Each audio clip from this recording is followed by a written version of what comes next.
This is Daily Blast Live. We're talking about what you're talking about. Real, honest, entertaining, live. DBL starts right now. 3, 2. Thank you. Welcome to DBL, everyone. Hello, it's Thursday, March 18th. I'm Tori here with Lindsay and Brandon. What's going on? Good to see you both, looking fabulous. It's not Friday and you're here. I know. I got bumped up to the varsity team. Yeah, today, baby. So I'm yeah, not gonna let baby. you guys down. All right. Well, we do have a crazy update to that horrible shooting spree you guys are already writing me in. We talked about yesterday. The man accused of killing 8 people in 3 shootings at these Atlanta area spas will face a judge today. Now, he's been charged with 8 counts of murder. We're also learning he had been in rehab for sex addiction, and he was racked with guilt about his sexual urges, according to 2 people who live with him. Meantime, there were Stop Asian Hate marches that took place all across the country yesterday, and now there's a lot of talk of what to label this guy because 6 of the 8 people killed were Asian. The other 2 were a white man and a white woman. So was this a hate crime, or is this more actually about misogyny, since he may have actually blamed those women for his sex addiction? Or is this domestic terrorism? The floor is yours, Linz.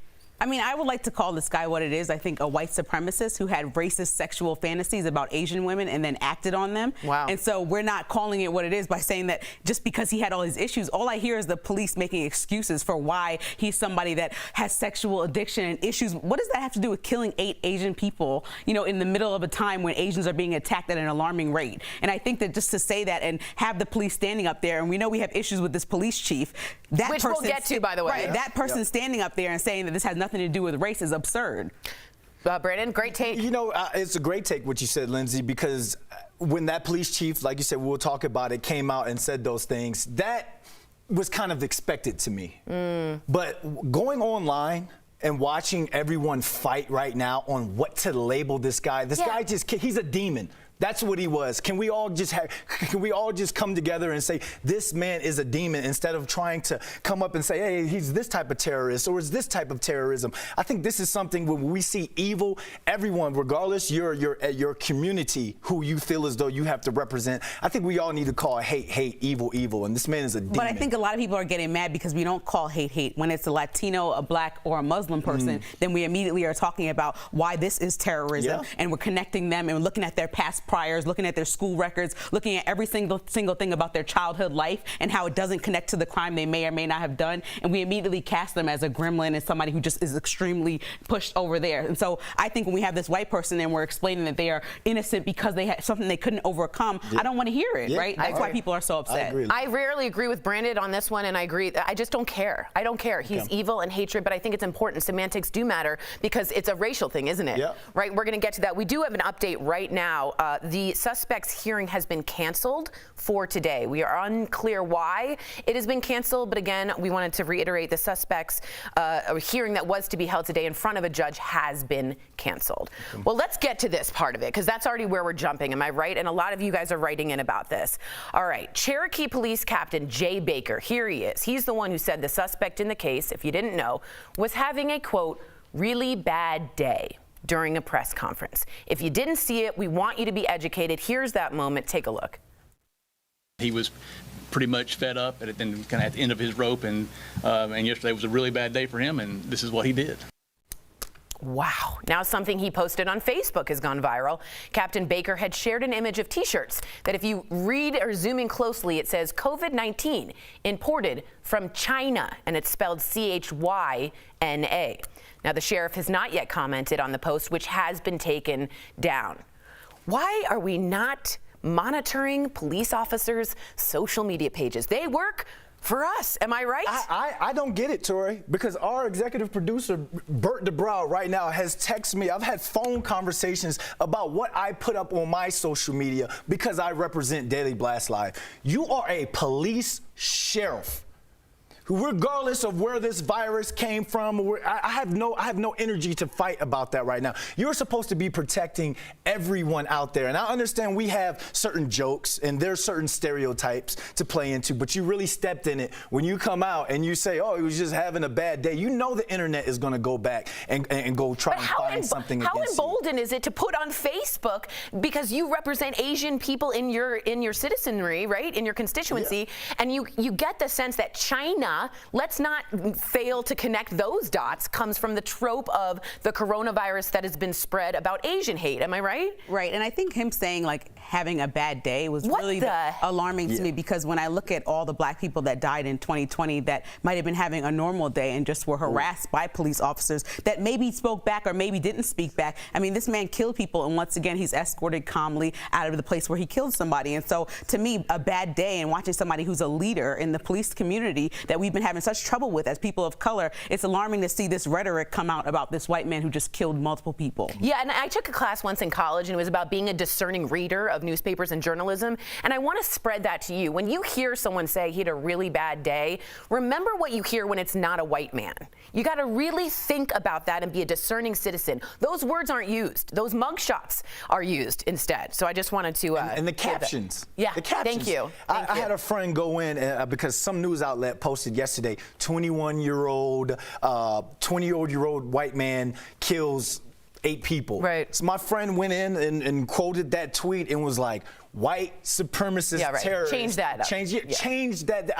That's what we're just asking people. Yeah. And that's what, Lindsay, I can see the frustration in you right now, because that's what we're asking. Level the playing field so we can just start calling things out for what they are without. Language matters. Language matters. I completely agree with you. All right, let's get to some happier news, because March Madness is back. Woo! Really? Oh, God.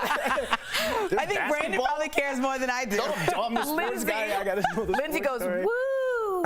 4 games begin tonight in the NCAA tournament. This comes after it was canceled last year due to the pandemic. And of course, this year is still very different, with all sorts of new COVID protocols, like staging the entire event in one location, Indiana. Ooh, Okay. Where my Indianians at? That's not how you say it. Hoosiers. There you go. And of course, March Madness would not be complete without everybody filling out this thing. It's called the tournament bracket with their favorite teams. And as I do it by the prettiest names, obviously. So like Loyola versus Gonzaga, you'd pick. Actually, both of those are lovely. They're lovely names. No, but I do care, and I know Michigan's doing very, very well. Yeah, So I'm a Wolverine, so I will be putting them at the top. I really can't believe that Tori is this into this. I thought that we were on the same level of not understanding all sports. I like this thing, the bracket. I don't know anything about it, but I like the bracket because Obama does it, and like people at work do it, and I get to be part of the club. For some people, it's the competition. For some people, it's the bracket and the pretty names of the schools. But look, I think people are so excited because I haven't watched a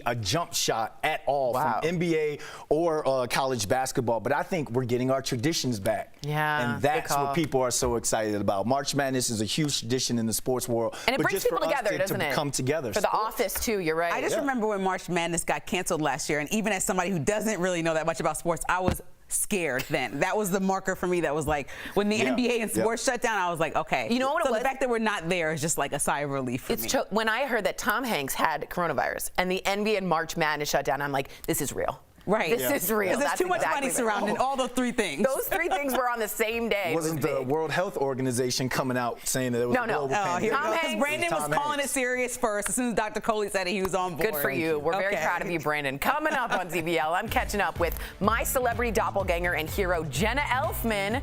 Could a reboot of Dharma and Greg be in the future? And Utah lawmakers want to block adult content on smartphones. Both sides of this hot debate are coming up next. Stay tuned. Closed captioning provided by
to DBL. A big shout out to our coworkers. Look at Alexa and Jody. Hey, hey, Karen. That's a March Madness bracket right there. Look at that. That's true. Tuning in from home during the pandemic. We miss you terribly. Hi, Kiri. It's good to see those faces. Well, a lot of people are now talking about a new law being proposed in Utah. Get this. It would automatically block all adult content on cell phones and iPads that are sold in the state. Supporters say it's a critical step to help parents keep explicit content away from their kids. But some say the law is, what's my favorite word? Unconstitutional.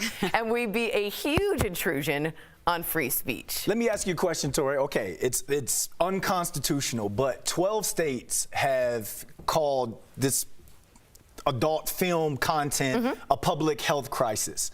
So can we kind of take away from the Constitution a little bit because this is declared a public health crisis in multiple states? So the Supreme Court has been super clear about what is obscene and what isn't obscene. Okay. And when it is obscene, which is, by the way, the quote is, "I know it when I see it." That's from one of the justices. You can't be at a certain school. You can't be around certain, like you can't have an adult content video store near schools and all that. But if you want free speech, you got to include speech you don't like. And even if that speech is racy, sexy, that is part of what America is about in the conversations that we have. Linz? So I like if this law was just like dedicated to phones for kids, but then like kids grow up, they might keep their phones. So I don't understand the law being imposed on all cell phones when everybody has like free will. But I really don't understand also how parents, if it's really focused on kids, are monitoring what their kids are doing on their phones and iPads, seeing how many kids I have surrounding my family. It's like, how are you really monitoring, even if you try to and they know how to use and navigate YouTube? Like when you go to sleep, they know how to navigate so around. So what would you, you're a mom, okay? You have kids, it's 20, whatever. How do you monitor your kids' phone? Do you take the phone every day? It's weird because I didn't have a cell phone, honestly, till I was in 11th grade. Till college. And so I don't know how, right, and I was probably early. You guys are saying college. So I managed to just be free, ride my bike around, come home before the street lights were on. Like nobody really cared, but everybody says, oh, the world is so bad these days. But I know our parents said that, our grandparents said that, so the world is always so bad. So is it so bad? Do they really need cell phones? But I will be a terrified mom if I didn't give my kid a cell phone. Right, so what do you do? How do you monitor? Where do you go? Where's the line? I don't like this banning everything. Because when you ban something, there are a certain amount of kids out there, me as a young kid, who are going to be like, oh, we can't do that? Well, let me go try and find a way to get to that, to have that experience, whether it be good or bad. And so the fact that one of the organizations that's pushing this bill is saying that a lot of parents don't know how to use that child filter app or whatever it is that's on their phone. Well, then instead of trying to stop everyone from being able to have their free speech or enjoy their First Amendment right, why don't you come with some sort of educational program to teach these parents, hey, this is how you block this content. This is how you put a filter on that. I know, but you know that kids can outsmart their parents any day with like a whole entire fake home screen that's like, you know, I know there's a lot of little tricks. They can, but the responsibility doesn't lie with the adult content industry. That lies with parenting and figuring that out. And I have to say, we are very puritanical in this country in America, and sex is consensual, and that's a legal thing that they do, and people enjoy it, and that's unconstitutional again. All right, coming up on DBL, I'm chatting with actress Jenna Elfman. I love her from her iconic role in Dharma and Greg to Fear the Walking Dead. She's telling us all about it coming up next.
So, like Fred Astaire with the camera, this guy. I love it, Rob. Welcome back to DBL. 90s sitcom Dharma and Greg is a classic. And earlier, I got a chance to fangirl with the show's leading lady, Jenna Elfman, in today's cute Chatting with the Stars. Jenna Elfman, welcome to DBL. I first have to get the big question out of the way. With all the reunions happening during the pandemic, can we, as fans, look forward to a Dharma and Greg reunion? Fingers are crossed. I know your fingers are crossed. Oh gosh, you know, the idea of it is super fun to think about. It would just have to be as good as the first one, you know? There was just something so special in the chemistry of all involved at that time, you know? So I don't know. I would never say never, but there's nothing in the works at the moment, though I'm thrilled that all 5 seasons are now available on Hulu because everyone gets to enjoy it now. They get to share it with their kids.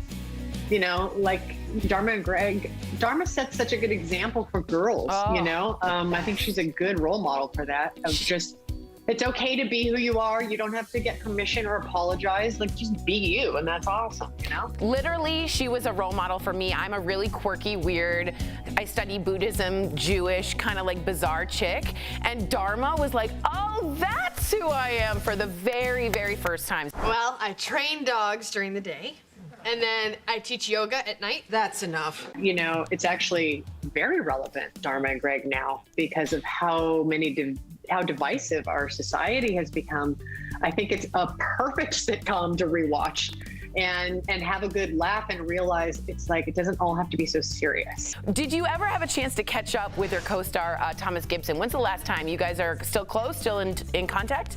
Yeah, so we kind of like, you know, randomly run into each other. I ran into him in the park when he was filming Criminal Minds, and I had my kids, and he came and he pushed my kids on the swing while we caught up really quick between takes. And then that was several years ago. And then I think it was last January, though I'm a little thrown off with the kind of year we've had, and it may have been the year before that. But anyway, we all got together at Susan Sullivan's house, who played Greg's mom. And we did have a reunion, and it felt so good to sit there with everyone. I gave Thomas a huge hug, and we just caught up, and it was great. Everyone was just themselves. No one has changed, and it was really, you know, pleasurable, because there's an essence of each of us in those characters. Yeah. Well, I did want to ask you about the Fear of Walking Dead, because the pandemic did not stop season 6. We were in the middle of filming season 6, which returns to AMC on April 11th, which is exciting. And so we did, you know, shut down production for some months while we were all figuring out what was going on. And in October, we were able to return to work and safely and continue filming. It felt so good to be able to be in a creative space again and express myself artistically. And so I just felt unbelievably grateful. Well, I'm grateful I get to chat with you. You've always been my celebrity doppelganger, as I told you earlier.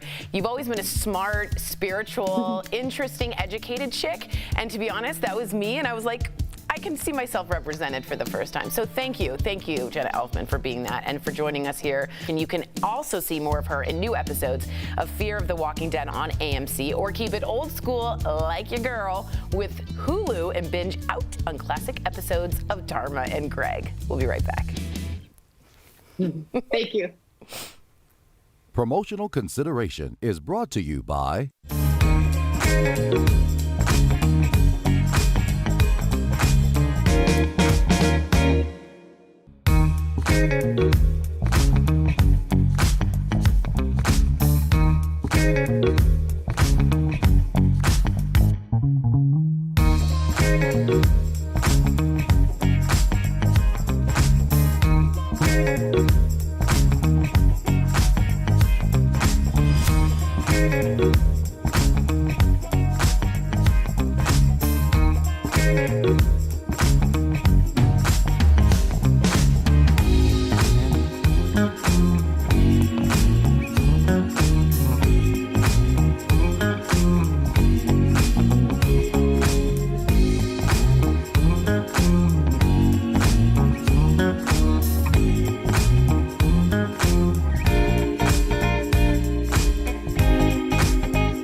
Welcome back to DBL. It's time for some sweet, sweet deals. Earlier, Steph showed me some amazing products at even better prices. You can get them on your smartphone. Here is this week's DBL Deal Blast presented by MorningSave.com.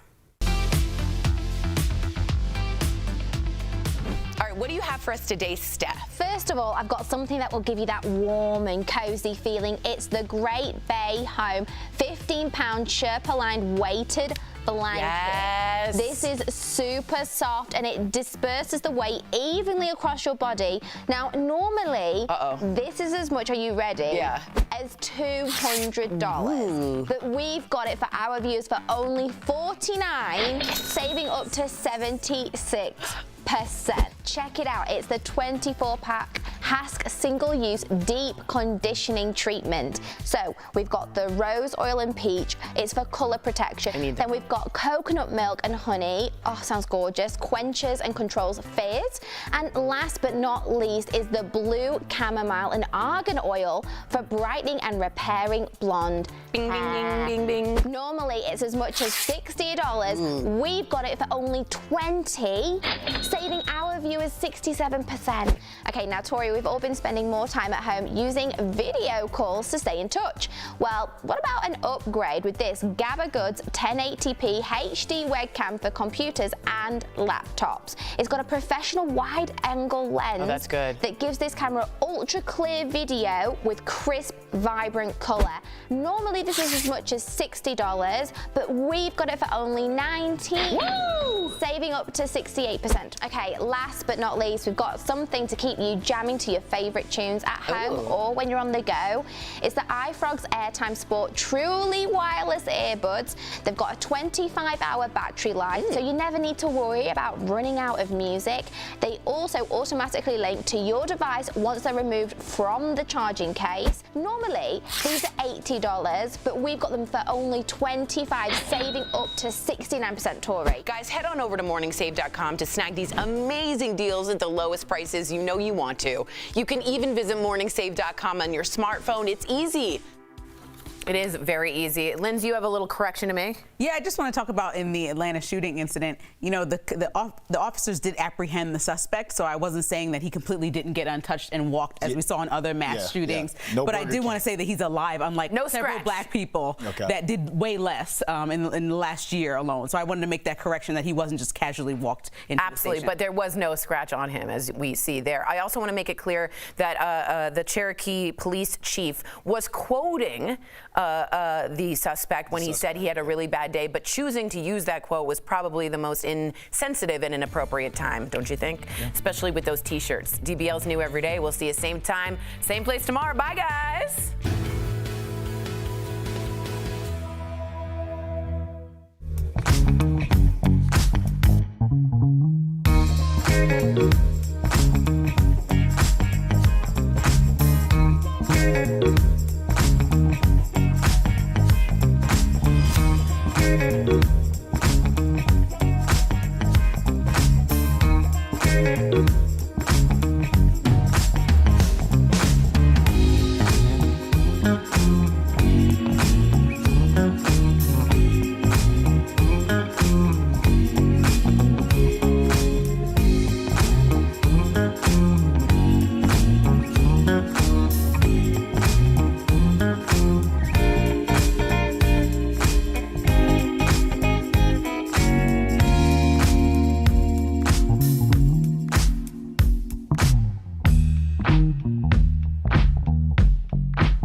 About today on Daily Blast Live. A Georgia sheriff's official is under fire for what he said about the deadly spa mass shooting suspect. And yesterday was a really bad day for him, and this is what he did. Why one of his posts on social media is also in question now. Brangelina and Brad's divorce gets ugly. The domestic violence accusations that could involve their kids testifying against Brad in court. Illusionist Wayne Hoffman is back to blow our minds. That is insanity. Live on DBL. You don't want to miss the tricks he has up his sleeve this time. And Jenna Elfman reveals what she thinks about a Dharma and Greg reunion. Oh gosh, you know, the idea of it is super fun to think about. Real, honest, entertaining, live. DBL starts right now. 3, 2. Michael Dean having to dodge our senior executive producer, Bert. Welcome to DBL. It is Thursday, March 18th. I am Sam here with Jeff and Al. Erica joins us from home. Okay, so we do have an update to that horrible shooting spree we talked about yesterday. The man accused of killing 8 people in 3 shootings at these Atlanta area spas has been charged with 8 counts of murder. He was to face a judge today, but it was canceled after he waived it in writing through his attorney. We're also learning he had been in rehab for sex addiction and was racked with guilt about his sexual urges. That's according to 2 people who lived with him. Now, meantime, there were Stop Asian Hate marches that took place all across the country yesterday. And now there's a lot of talk about what to label this guy, because 6 of the 8 people killed were Asian. The other 2 victims were a white man and a white woman. So was this a hate crime, or is this more about misogyny since he may have blamed women for his addiction, or is this domestic terrorism? Al, what would you say? I would say it's early, Sam. Or all of the above? Yeah, I would say that it's really early, and I feel like this quick thing to label, once you start doing that, Jeff, it's almost the way they tell a detective, don't come up with your own hypothesis, just look at the evidence, because once you have a narrative, you start looking for evidence that supports that. So let's just find out. It's been 24 hours, so what's this hurry? I'm with you, man. I'm glad you said that, actually. I didn't know what anyone was going to say. I don't understand this culture we live in with labels. Everyone's got to be labeled something, and then if you're not with that label, that means you have to be fully against it. How about he's a murderer and a psychopath, and he should spend the rest of his life in jail? I get that people want answers and why he did this, but like Al said, let the professionals break that down, not social media.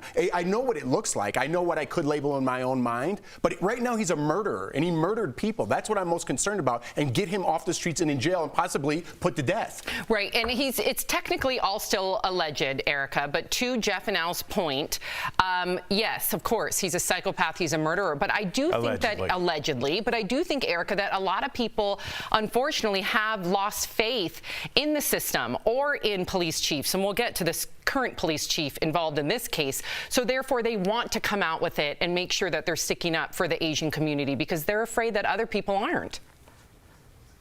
Well, because the issue is that it's imminent. There's an imminent threat. As we mentioned yesterday, hate crimes against the Asian community have gone up exponentially over the past year. Those things are not coincidences. And to label it or not label it anything in this moment, I really do feel like putting a label on it really does underscore what the issue is. There is an imminent threat to Asian lives in our country. When we have these conversations back and forth, I understand the points that Jeff and Al are making, but I also understand what it's like to have a community under attack and feeling vulnerable when people are undermining that there's an issue. So I do believe that that's the reason why people are being very specific and asking for very specific verbiage. Especially because when we did hear from that, police chief involved, a lot of people were left scratching their heads. Let's talk about that. So Cherokee Police Captain Jay Baker, he's the one who said the suspect in the case was having a, quote, bad day during a press conference. If you didn't see it, here is that moment. Take a look. He was pretty much fed up and kind of at the end of his rope, and yesterday was a really bad day for him, and this is what he did. Now something he posted on Facebook has gone viral. Captain Baker had shared an image of T-shirts that read, COVID-19 imported from China, CHY-NA. Yeah, the sheriff has not yet commented on the post, which has been taken down. Wow. Al, what do we do now with this police chief? As far as from what I looked into, there are, captain, I should say, there are no consequences. What should those consequences be? I mean, there was a documentary that I asked all of you guys to watch. I don't know if you got around to it, Erica. It was called How to Fix a Drug Scandal. And this really made me think about it. I'll tell you why. Basically, and you guys, I don't know how you guys didn't watch this, in the state of Massachusetts, the only two drug labs were both corrupted. One was using the drugs that they were supposed to be sampling. The other one was just marking drugs without sampling them. So they ended up having to throw out 25,000 drug cases. But the DA, the state DA there, didn't want that embarrassment, so they came out on a press conference and said, it's only 2 cases. And there was a guy that said, with press conferences, they're supposed to be boring. They're only supposed to be what you know. You don't come out and say what you think. Well, you don't come out and say, oh, we think Kobe Bryant's helicopter pilot was mad because the Cubs lost. You don't say that. You just say, this is what we have. It should be boring. You should almost know more than what they're reporting. And so the fact that he comes out there with like how he's feeling and what was this and his mom said this. Yeah, how about the victims? How do the victims feel? How do the victims' families feel? How do you know? Right. And why? You don't know. So what should happen to him? Jeff, what should happen to him? Or Erica, go ahead. No, I mean, this is par for the course. I think it's really important. When people talk about the context of history, history is what's happening right now. We are going to look back on this moment and think, where were we? What did we say? What did we do? Because for him to come out and say these things, this is very reminiscent of, well, one time he stole a candy bar. One time he was, he got suspended from school. They're setting a picture. They're setting a tone. And what this officer should have just said was, he is me and I am him. Like, why didn't he just say that? Because that's what we all got from that press conference. He's protecting someone who he empathizes with. That someone happens to be the murderer, alleged, and not the victims. So tell me how that makes sense. It doesn't, Erica. It doesn't make sense. You know, and if these were just two separate incidences, I could say maybe, you know, maybe he's not used to talking to people in front of Capri. He's not used to this kind of spotlight on his small little town. But you are a product of your environment, right? And if the commander, if I'm getting that right, chief or captain of his police department is putting out on social media things like this, there's something wrong. Right. If you take each incident separately, okay, maybe you could try to defend him. If you put them together, something's going on there. So to Erica's point, yes, I agree with you, Erica. I think that word is systemic, Jeff. Yeah, hopefully we see some stiff consequences soon. So March Madness is back. 4 games begin tonight in the NCAA tournament. This comes after it was canceled last year due to the pandemic. And of course, this year is still very different with all sorts of new COVID protocols, like staging the entire event in one location, Indiana.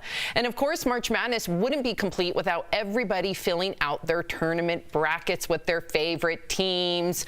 Okay, so how are you guys feeling about March Madness? I'm excited. Jeff and I talk about college basketball all the time, and I think I told you a couple of years back I went to the Final Four with my buddy, and it was like such a bonding experience. I don't know if we got the picture, but yeah, it's me and my buddy Mark. Wow. But I wanted that picture because look how many people are there. So the fact these games are going to be with basically no one there, I think it's going to change the dynamic, but I think Ohio State, my team, is going to take it. Okay, there you go. I'm going with Illinois. I'm an Illinois guy. I think Illinois is going to take it. But I also have a memory when I was very small. I'm going to bore our audience very quickly. The Duke team with Bobby Hurley, Christian Laettner, when Jason Kidd hit that buzzer beater when he went to Cal. I was there with my dad. Whoa, how old were you? I mean, little. And you remember and every detail. It was a famous game. So it's like, I know no one cares about basketball, but those stories, you know. Because it's not about basketball. It's about that memory. Exactly. And that COVID was shut down that NCAA, I said on the show, there's no way the NCAA tournament is going to be shut down. And it did. And that was the first time I was like, this is like serious. And, you know, and I think about those college athletes who have dedicated their entire lives for this moment, right? And last year it got taken away from them. This year, even though it's been tough with practicing and they haven't been able to have the full practice schedule compared to previous years, at least they have their shot. So happy to see all those. That's coming from a former college athlete. Should let people know, Sam. D1, baby. Erica, you got a quick pick? No. Oh, come on. You're not even going to go with Illinois? I'm going to go with Kansas, just because the kid I used to babysit for. They are terrible this year. Okay. No, you never know. Blue Jays, right? Yep. Yeah. Sounds like a solid pick when you don't know their name. Kansas, the guys. Jayhawks. You guys didn't even know. It's Jayhawks. Blue Jays is Toronto. I said she said Toronto Blue Jays. I didn't say Toronto. That's their name. I said Kansas City. Their moniker Blue Jays is the Blue Jays. Jayhawks. I was being supportive. Slash Blue Hawk Jayhawks and be like, Go Sharon. Yeah, Sharon. I said Blue Hawk Jayhawks. Is a Jayhawk. Woo woo. Coming up on DBL, are you ready to get your mind blown? World-renowned mentalist Wayne Hoffman returns live to play his brain games on us. Plus, Tori catches up with actress Jenna Elfman. Could a reboot of Dharma and Greg be in the future? Ooh.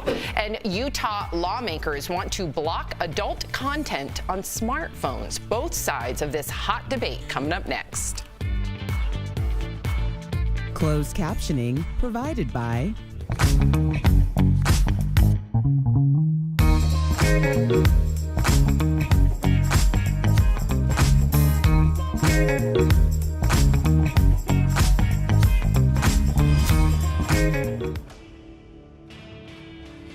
We got this question from a viewer. Are people with certain blood types at a lower risk of contracting COVID-19, specifically O blood types?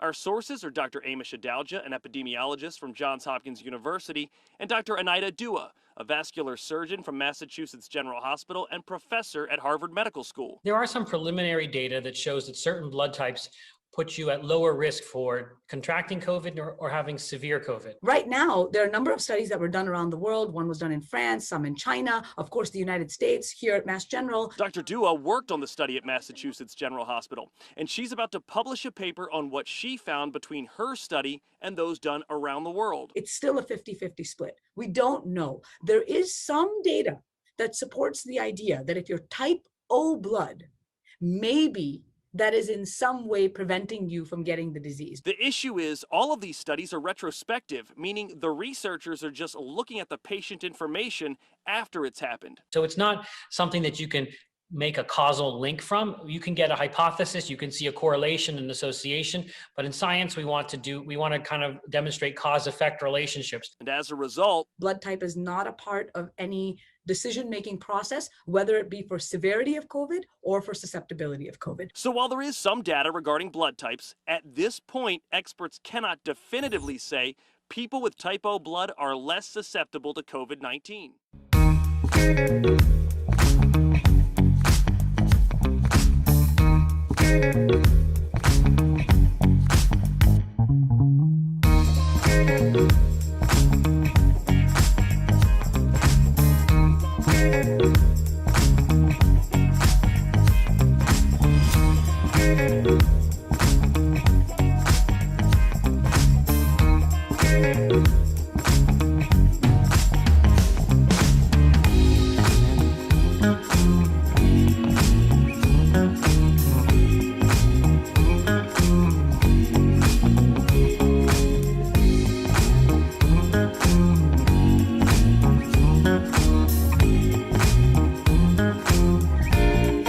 DBL, everyone. Check out all our co-workers at home during the pandemic. Keep up the great work, everyone.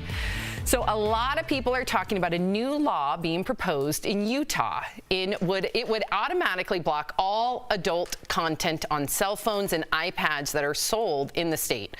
So supporters say it's a critical step to help parents keep explicit content away from their kids. But some say the law is unconstitutional and would be a big intrusion on free speech. Ooh, Jeff, what do you make of this law? I think it's ridiculous. Do you ever hear of a VPN? Do you know what a VPN is? I've heard of VPN, but I don't know what it stands for. It just blocks your location from the government. So you could be anywhere in the United States. So get yourself a VPN, and this is ridiculous. Well, what if nobody knows how to do a VPN? I don't know what a VPN is. You just hook it up to your phone, hit on, and then the government can't track where you are or what you're looking at. That's basically what it is. Okay. And Erica, do you think that this is a good idea or an infringement on free speech? Yes, Sam. I blame the Real Housewives of Salt Lake City, and here's why. They premiered this year. It was their first season. We saw them in Utah dancing in color, throwing glasses, and I think that people got scared. Everyone saw how beautiful Salt Lake City is. People are moving there, and they want to make sure that they keep a strong rein on their moral hold. So it's all about the Real Housewives of Salt Lake City. They're responsible for this. Erica, I'm going to have to respectfully disagree with you on that point. I don't know if you remember, the governor of Utah tried to make adult content, they considered it a public health crisis. I believe it was 2016. And so I did some digging with some data and found out that Utah's adult content consumption is 35th in the country, which is exactly equal to its population. They're the 35th most populous state, and 60% of its users are millennials. And then I started thinking, is that because that they are maybe not married yet? And so maybe are they taking this away from more millennials than children? I'm just frustrated that we are so up in arms about this type of explicit content being, censored from our children's phones when we don't hear enough about hate speech or enough about some of the images that we've seen and words that we've heard that do end up leading to hateful acts of discrimination or death. I mean, we've seen it carried out on a number of occasions. So I think that we need to prioritize what we really want to, if we're going to have any sort of argument when it comes to free speech. Do I have time to tell Erica something? Please. Erica, you're not here in the studio, so I just want to let you know, during the break, Sam was nice enough to say that she was going to get me some water. I said, thank you. She comes back, she goes, oh, I got a new mug. She goes, Al, would you like some water? I said, sure. And I said, can you grab my mug? And she says, yeah. And then I go, well, where's my water? And she goes, I got a new mug. And then she came back to the desk with no mug and no water. So that's how the morning's going. Sharon, I'm going to bring them water. Sharon, now? no. I have questions. Yes, I was on my way to. Sharon, I'm going to bring them water. Thank you, Sharon. I also asked for water too. Oh, there you go. All right, Sharon's got mugs. Michael, my new mug. And of course, Sam manifests her mug. The boss. I didn't come up with that. A viewer did. Yes. Thank you. That's Michelle. Thank you, Michelle. Yes. Monarch Graphic Designs. Yeah, Michelle. Boop. Water not included. Coming up on DBL, I'll get you guys your water. Tori chats with actress Jenna Elfman from her iconic role in Dharma and Greg to Fear the Walking Dead. She's telling us all about it next.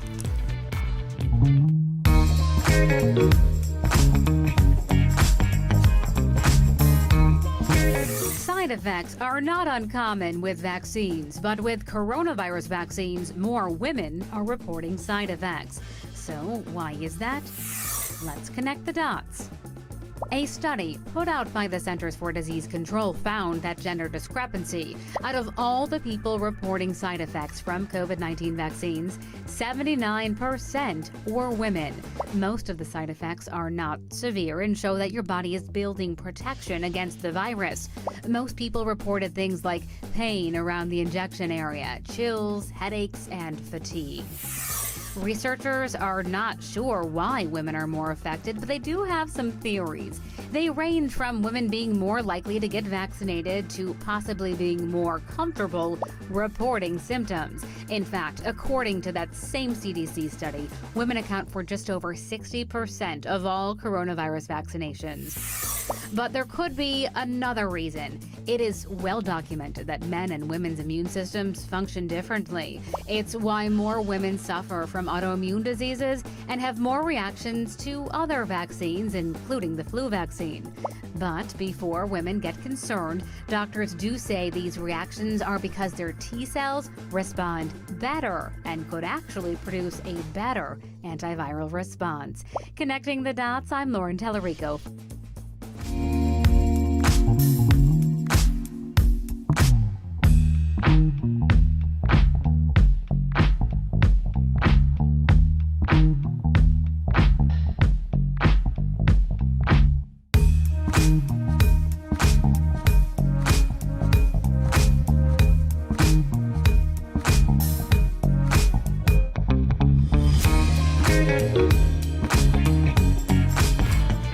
Welcome back to DBL. 90s sitcom Dharma and Greg is a classic, and Tori got a chance to fangirl the show's leading lady, Jenna Elfman, in today's Chatting with the Stars.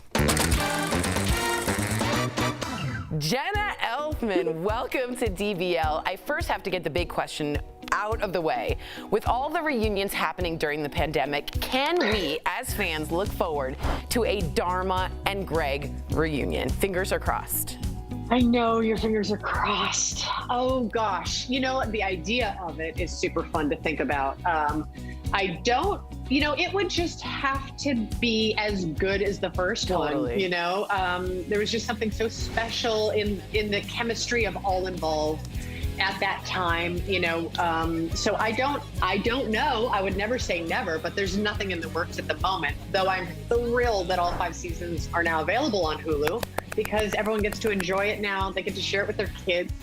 You know, like Dharma and Greg. Dharma sets such a good example for girls, you know? I think she's a good role model for that, of just, it's okay to be who you are. You don't have to get permission or apologize. Like, just be you, and that's awesome, you know? Literally, she was a role model for me. I'm a really quirky, weird, I study Buddhism, Jewish, kind of like bizarre chick. And Dharma was like, oh, that's who I am, for the very, very first time. Well, I train dogs during the day, and then I teach yoga at night. That's enough. You know, it's actually very relevant, Dharma and Greg, now, because of how divisive our society has become. I think it's a perfect sitcom to rewatch and have a good laugh and realize it's like, it doesn't all have to be so serious. Did you ever have a chance to catch up with your co-star, Thomas Gibson? When's the last time? You guys are still close, still in contact? Yeah, so we kind of randomly run into each other. I ran into him in the park when he was filming Criminal Minds, and I had my kids, and he came and he pushed my kids on the swing while we caught up really quick between takes. And then that was several years ago. And then I think it was last January, though I'm a little thrown off with the kind of year we've had, and it may have been the year before that. But anyway, we all got together at Susan Sullivan's house, who played Greg's mom. And we did have a reunion, and it felt so good to sit there with everyone. I gave Thomas a huge hug, and we just caught up, and it was great. Everyone was just themselves. No one has changed, and it was really, pleasurable because there's an essence of each of us in those characters. Yeah. Well, I did want to ask you about the Fear of Walking Dead because the pandemic did not stop season 6. We were in the middle of filming season 6, which returns to AMC on April 11th, which is exciting. And so we did, shut down production for some months while we were all figuring out what was going on. And in October, we were able to return to work and safely and continue filming. It felt so good to be able to be in a creative space again and express myself artistically. And so I just felt unbelievably grateful. Well, I'm grateful I get to chat with you. You've always been my celebrity doppelganger, as I told you earlier. You've always been a smart, spiritual, interesting, educated chick. And to be honest, that was me. And I was like, I can see myself represented for the first time. So thank you, Jenna Elfman, for being that and for joining us here. And you can also see more of her in new episodes of Fear of the Walking Dead on AMC, or keep it old school like your girl with Hulu and binge out on classic episodes of Dharma and Greg. We'll be right back. Thank you. Promotional consideration is brought to you by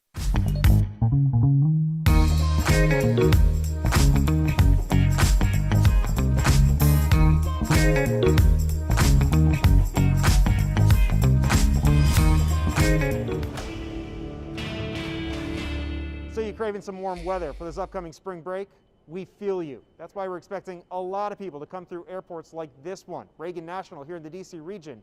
But you need to be aware of cyber criminals out there. So let's verify what to look out for right now when you're scheduling a flight. Our source is the Better Business Bureau. It warns that what they call scammers are creating look-alike websites mimicking travel programs like TSA PreCheck and Global Entry. You think that you are actually on, TSA's website. You think that you're either working directly with a reputable third party who could help you sign up, and they do look legitimate. Here's how it all works. If you search online for a program, chances are the true site will be near the top. However, you'll also get copycat websites that look identical to the legit one. The Better Business Bureau says that those fake sites might ask you to pony up a hefty fee or to fill out sensitive information. Coleman says that they received more than 300 reports of travel and vacation fraud last year. We take this information and we give it to the FTC, the FBI, local law enforcement, again, to try to stop these schemes as a whole. So here's some easy steps that you can take right now. First off, double check that you have the correct link. Also, look for signs that the link is secure and start with an HTTPS. And if it's a government website, make sure it ends in .gov. And one last pro tip, pay by credit card. That way you can dispute it. So it's very important to take your time and to make sure you're actually dealing with the right site. And just remember, once you give that sensitive information, there's no undo button. That information is out there, so be careful. Reporting here at Reagan National, this is Evan Kozloff with your Verify.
Tomorrow on DBL, from decades in prison for a crime he didn't commit to a multi-million-dollar settlement, one man is speaking out. Is this what I'm saying my life is worth? To say that's the value of my life, that's what I equate it to. His story in Freedom Files, Wrongfully Convicted, only on DBL.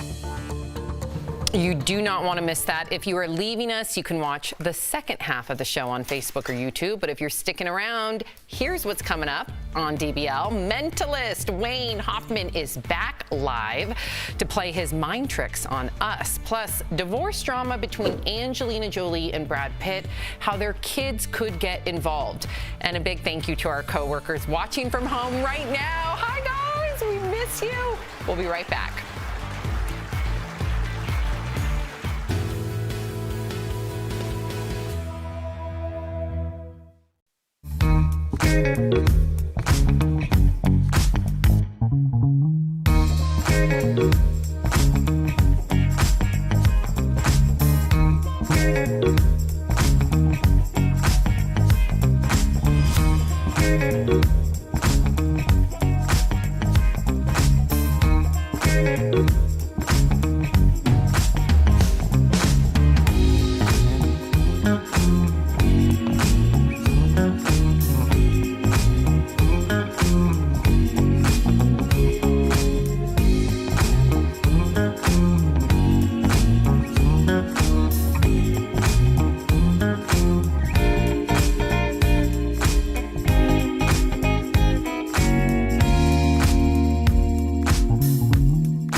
Blast Live. We're talking about what you're talking about.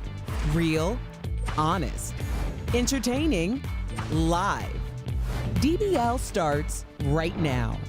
3, 2. I have to divulge why I'm laughing is because our senior executive producer, Bert, who just can't find a place to like stand in this No, Sam, big... he can. There's a lot of room in here. Nobody else is here. Strangely, he finds himself in front of the camera every time. Every time. And our director, Brian, had to announce on the loudspeaker for Bert to kind of like... Okay, let's go. We have a show. Okay, we got a show. Okay, that's my boss, everybody. Welcome to DBL. I'm Sam here with Jeff and Al. Erica joins us from home. So let's get right... Seriously. I know, Erica. I know you know.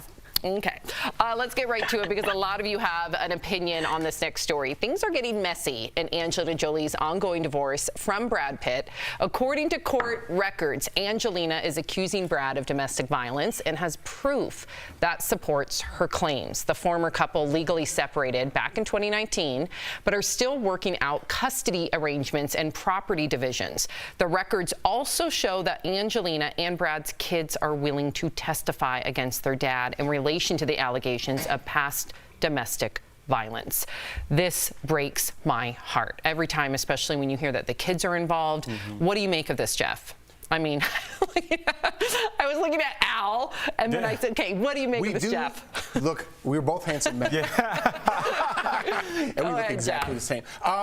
You know, I'm with you, Sam. When you bring the kids in, and the allegations might be true, but they're allegations. But when you pin the kids against one parent or the other, that's when things get really ugly. And the last time we heard from them, I thought they were back on track and kind of trying to do this together. Now this story comes out, I hope it's the press blowing things out of proportion a little bit. Nobody wants to hear about domestic violence, but again, the kids is who I feel bad for, pitting them against one parent or the other. Yeah, and Erica, I want to get your opinion on this. You know, you do want there to be some, you know, reconciliation if he has done terrible things. But I looked at these kids' ages, and I'm, you know, going off memory here, but I think the oldest is 19, 17, 16, 14. I think there's twin 12-year-olds.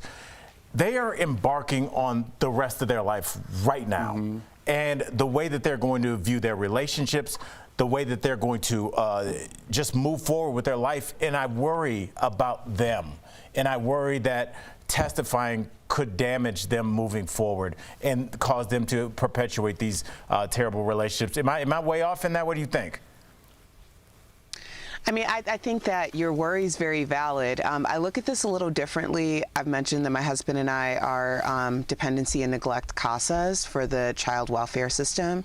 So we're in court about once a month. And it's interesting when you are looking at children as just human beings. Sometimes I do believe that it is cathartic and it can be healing if they can speak their piece for themselves.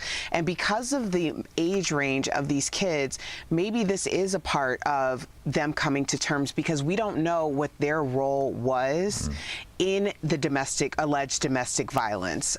You don't know if one of them actually physically had to intervene or was involved. So I wouldn't look at this so much as like an indictment on their father. And I hope that there's a family, there's a system, I'm sure there's a lot of support to have this conversation. It might be a way of them just saying what their truth is so that they can all move forward. That's a great point, Erica.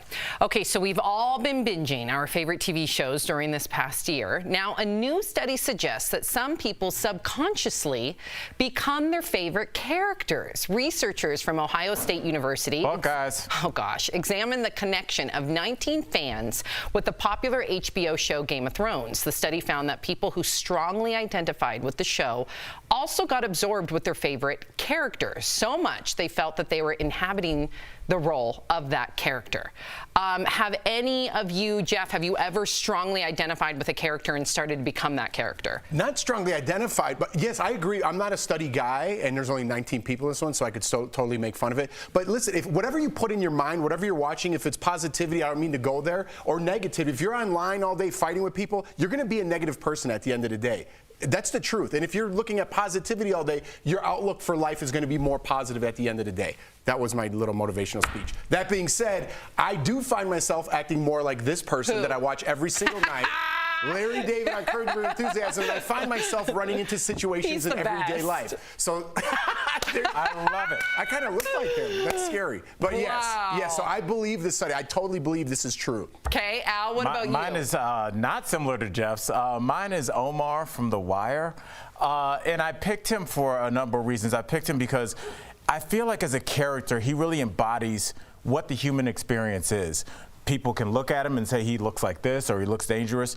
But if you look at his character, he is many different things to many different people. Yes, on the street he's considered a criminal, but in his neighborhood he's considered somebody that tries to do good. And I mean, you look at other major figures, big-time drug lords that are beloved by the people that they protect, but also hated by the government. So I think life is never as simple as just looking and being able to tell what they are. Beautifully said, so complex, just like our Al. And Erica, what about you? Oh, I had to go with Mary Jane from Being Mary Jane, which I started watching all over again in quarantine. Out of all of my favorite Gabrielle Union characters, and you know how much I adore her, Mary Jane just struck a chord in me because Erica, your face is on her. Honestly. Look. She is. Oh my gosh. This character is so messy. Like, her life is a mess, but it's like a beautiful disaster. And she just keeps moving forward. She keeps coming back. It's amazing. I see myself a lot in this character, especially the messy part. Sam, what about you? Erica, why ask? You know what Sam's is. Sam's is. You don't know what it is. And with an E. No, okay. Yeah, there it is. Stop. I promise I did not see the prompter. Stop. First. Oh. That's hilarious. You should make that your profile picture. Maybe I will. First of all, her name is Anne Shirley. And the reason why Anne Shirley speaks so loud, Al, please don't fall asleep on me. Just listen. Listen, Albert, Jeff, Anne comes from a place of adversity. Stop it. And she's an upstander, and she's a feminist, and she's inclusive, and she stands up for all her class. Al. Okay, well, I can only hope and pray that my Sophie will be like Anne, an upstander, inclusive, smart, loves books, loves to read. An upstander? An upstander is the opposite of a bystander. So an upstander, let's say you're... I want to get a DBL fact check on that. Is that true? That sounds like a phrase they use in the 40s. Please get a DBL fact check on that, and let me just quickly define what upstander means. Upstander, a person who speaks or acts in support of an individual or cause. I get what an upstanding citizen is. Is upstander a word? Someone who intervenes on behalf of a bullied victim. That's an upstander. So bystander is just sitting there while a bully's pushing someone. You're the past tense of an upstanding citizen? No, an upstander gets involved. Yes, Bert, you can stick your head in front of the camera. Go ahead, Bert. Go ahead, Bert. Go ahead. I think Are you trying Bert to read the teleprompter? What's happening? All right, we got Wayne coming up. Okay, coming up. Coming up on DBL, he's back. World-renowned mentalist Wayne Hoffman. He's joining us live to blow our minds with his psychic mind tricks. Do not go away. Closed captioning provided by... How great is it that we...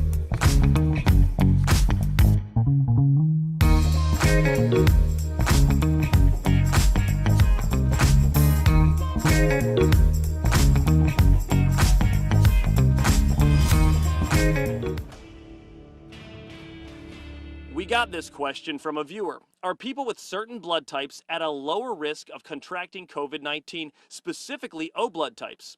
Our sources are Dr. Amish Adalja, an epidemiologist from Johns Hopkins University, and Dr. Anita Dua, a vascular surgeon from Massachusetts General Hospital and professor at Harvard Medical School. There are some preliminary data that shows that certain blood types put you at lower risk for contracting COVID or having severe COVID. Right now, there are a number of studies that were done around the world. One was done in France, some in China, of course, the United States, here at Mass General. Dr. Dua worked on the study at Massachusetts General Hospital, and she's about to publish a paper on what she found between her study and those done around the world. It's still a 50-50 split. We don't know. There is some data that supports the idea that if you're type O blood, maybe that is in some way preventing you from getting the disease. The issue is all of these studies are retrospective, meaning the researchers are just looking at the patient information after it's happened. So it's not something that you can make a causal link from. You can get a hypothesis, you can see a correlation and association, but in science we want to kind of demonstrate cause-effect relationships. And as a result, blood type is not a part of any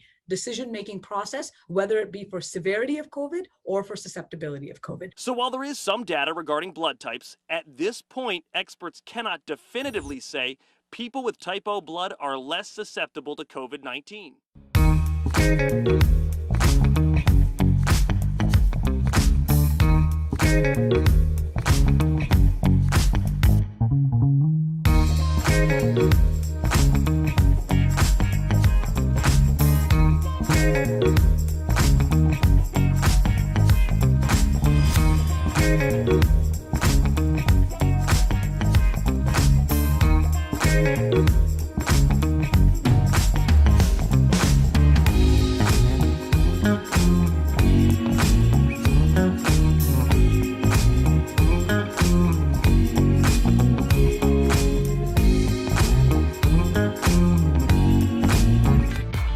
Welcome back to DBL. Mentalist and illusionist Wayne Hoffman has returned to DBL with a new round of tricks and illusions to blow your minds. But first, let's take a peek at what has happened when he's been inside ours.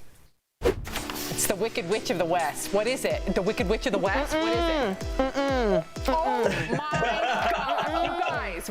No. Out of any movie. How is Ruby slippers, baby. This is a random word? Out of 6 billion that It's totally random? It's not meaningful? It was random. Totally random. Yes. Tell me, here again. Boom, that's what I'm getting. Show it to Jeff. Jeff, look. Is it the same one? No, it's not. Is it advantages? Oh my God! Wow. Oh my gosh, Wayne. Wayne, what's going on? Wayne, thank you for joining us. How you And guys doing? Also, thank you for, making our Christmas party so fabulous way back in December. Thank you. Oh, yeah, of course.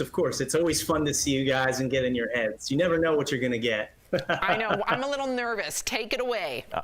All right, I'm ready. All right, so we're going to try an experiment, and I'm excited for this one. I actually asked the producers to make sure you guys have a deck of cards. And Al, I think they were going to give them to you. Do you have a deck of cards with you? I have them right here. You do? I'm ready to go. And they're in a box, too. So here's what I want you to do, Al. I want you to, without showing the camera any of the cards, and don't even look at them yourself, I want you to take the deck of cards out of the box, and I want you to hold them in your hands like this, face down, so they're in between both of your hands. All right?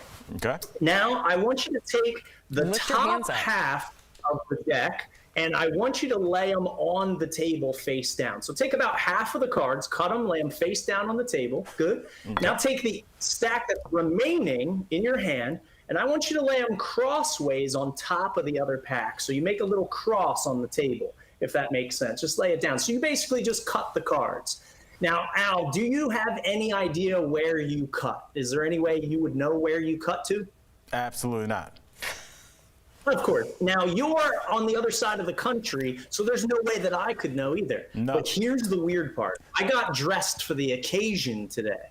That's right. I got this necklace from a little shop. It's called the Conjurer's Cabinet. They sell cool stuff for magicians. What? And I bought this necklace with a pendant. Take a look at this. My pendant is the Ace of Spades, which is my lucky card. Now, if I'm correct, not only did you cut there, but I cut to the same exact spot as well. So what I want you to do, Al, is lift up the top half of your Stop it, deck Al.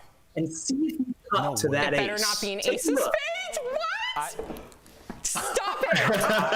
How? I promised. Yes, I promise I did not. That is. That is so. I'm kind of like Erica feels like when she makes that face, like this is weird. That was not a trick. I mean, you didn't touch it. I promise, Jeff. Yeah, You know. I swear. Oh my goodness. Okay, so you're incredible. What else do you have for us today, Wayne? It's a great question. So I have another exciting one for you guys. We're going to try something with both Jeff and Sam. We're going to have you both involved. And this next one is a test in fate. And I'm a big believer in both luck and fate. So I have a book here. What you guys are going to do is you're going to help me select a random page number out of the book, all right? So what's going to go down is this. I'm going to take a card, and you guys can tell me where you want me to actually place. We'll use it as a bookmark. You can place it kind of toward the bottom, toward the middle, toward the top. So we'll start here. Jeff, do you want me to place this bookmark toward the direct, right down the middle, little south of middle, or little north of middle? It's up to you. I'm an end of story kind of guy. I'm going to go a little south. Little south, you got it. Now, here is where things get interesting. Now, you could cut to any page that you wanted to. If you would have opened up here, you would have had, let's see, page, what is this? Page 70, or no, what is that? 16, but you didn't. You went way deeper. You went toward the bottom of the book. Now, here's where things get even weirder. I'm going to open it to where you cut, but I'm not going to show you guys the page number in a minute. Now, Sam, do you want to move a few pages toward the beginning or a few pages toward the end of the book? It's up to you. Yep. Since Jeff is an end of story type of guy, let's move it in the opposite direction. All right, we'll do a couple pages this way. Now, how many pages approximately do you want to go? It's up to you. Let's go with lucky number 11. All right. We'll try 1, 2, 3, 4, 5, 6, 7, 8, 9, 10, 11 pages. Now, before I show you the page that you selected, I'm only going to give you one shot. Do you guys want to keep the page that we're at, or do you want to change it? Dealer always says stick. All right. Okay, I'll go with Jeff on this one. Stick it. Okay. Now, when your head hits the pillow tonight and you're wondering what would have happened if you would have changed it, just think about this moment, because I asked you if you wanted to change it. Check it out. We'll get a punch in on what page you selected here. You selected page 92 and 93. So here, we'll go for the, let's see, where are we at here? This one right here. So you open to page 92. Okay, now that's totally random. It's decisions that you made to page 92. Well, that's your lucky number for the day. And you know what's funny? What? That's my lucky number too. You see, I used to play sports, and anytime I would be on a new team, I was always asking the coach, "Hey, can I get my lucky number?" And oftentimes, I did it. Oh my goodness. Wait. What if we switched? I am done. Wait, what I if am we done. switched? I love What if that. I said 7 pages? What if I said 49 pages, which I almost did, but then I thought for time purposes. Every time. Every single time. Man, you're the best way. Wayne, you are just unbelievable. Unbelievable. We thank you so much. We love you. You're the best, Wayne. For more info on Wayne Hoffman and to book him for virtual events, head over to his website at waynehoffman.com. He is the real deal. You won't be disappointed. You'll be scared. We'll be right back. Over Zoom. He still does it. Nearly 110 million people were.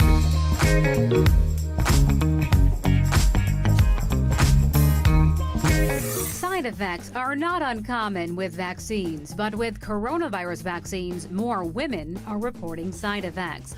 So why is that? Let's connect the dots.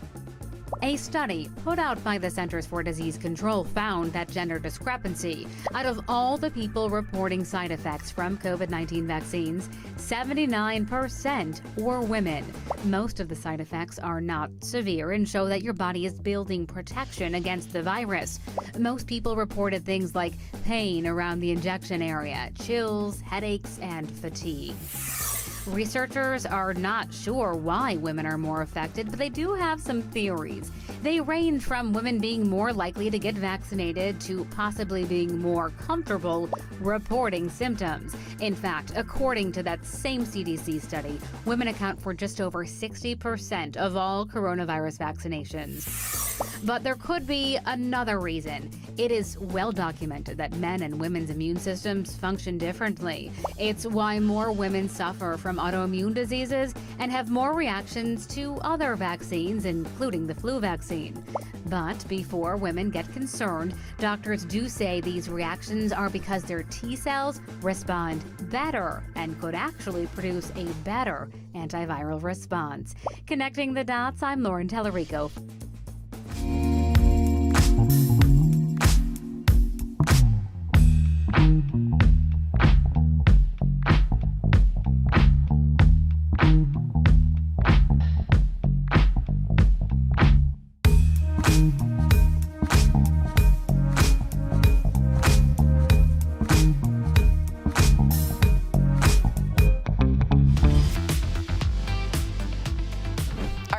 For us today, Steph. Hey Tori, I'm here with some great products and deals for you guys. So first of all, I've got something that will give you that warm and cozy feeling. It's the Great Bay Home 15-pound Sherpa-lined weighted blanket. Yes. This is super soft and it disperses the weight evenly across your body with tiny little glass beads that are designed to help you relax and get a restful sleep. And the best part is designed for all season use, so you can enjoy it all year round.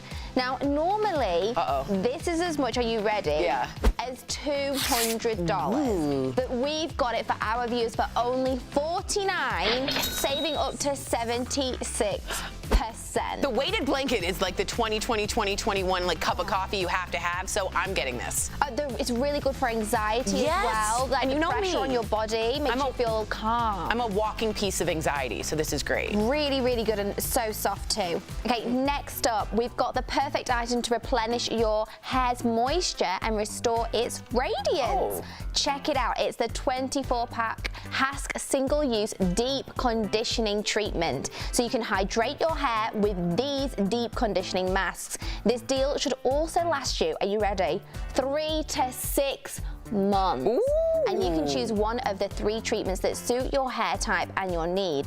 So we've got the rose oil and peach, it's for color protection. Then we've got coconut milk and honey, oh sounds gorgeous, quenches and controls frizz for all you ladies with curls. And last but not least is the blue chamomile and argan oil for brightening and repairing blonde Bing, hair. bing, bing, bing, bing. Normally it's as much as $60. We've got it for only $20. Saving our viewers 67%. And you know what? No one's going to the hair salon right now because of COVID, so this is great. 3 to 6 months, you're done. And it's going to keep your hair in really good condition in the winter months. It's really cold in Colorado right now. It's terrible We need out. all the moisture. Amen. Okay, now Tori, we've all been spending more time at home using video calls to stay in touch. Well, what about an upgrade with this Gabba Goods 1080p HD webcam for computers and laptops? So it'll work with all computers via its USB port, and it's compatible with all video conferencing apps like Zoom, Skype, and more. It's got a professional wide-angle lens that's good. that gives this camera ultra-clear video with crisp, vibrant color. And it's got a built-in microphone for capturing perfect sound. Normally this is as much as $60, but we've got it for only $19. Woo! Saving up to 68%, Tori. So my dad is like, I think his office, they only see his eyebrow for the past year. So this will be that wide angle lens for your folks, guys. This is genius. Absolutely. Great product. And Great with price. the microphone included. Yeah, That's brilliant. amazing. Brilliant. Okay, last but not least, we've got something to keep you jamming to your favorite tunes at home or when you're on the go. It's the iFrog's Airtime Sport truly wireless earbuds, so you can navigate your playlist, control the volume, even take phone calls with just a tap of a button on these earbuds. They've got a 25-hour battery life, so you never need to worry about running out of music. And it's got a quick charging case that not only keeps them secure, but it charges them up when they're not in use. Nice.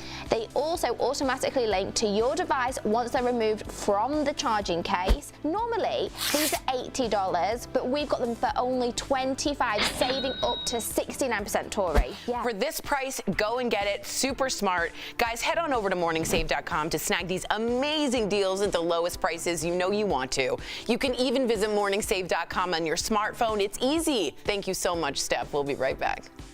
Promotional consideration is brought to you by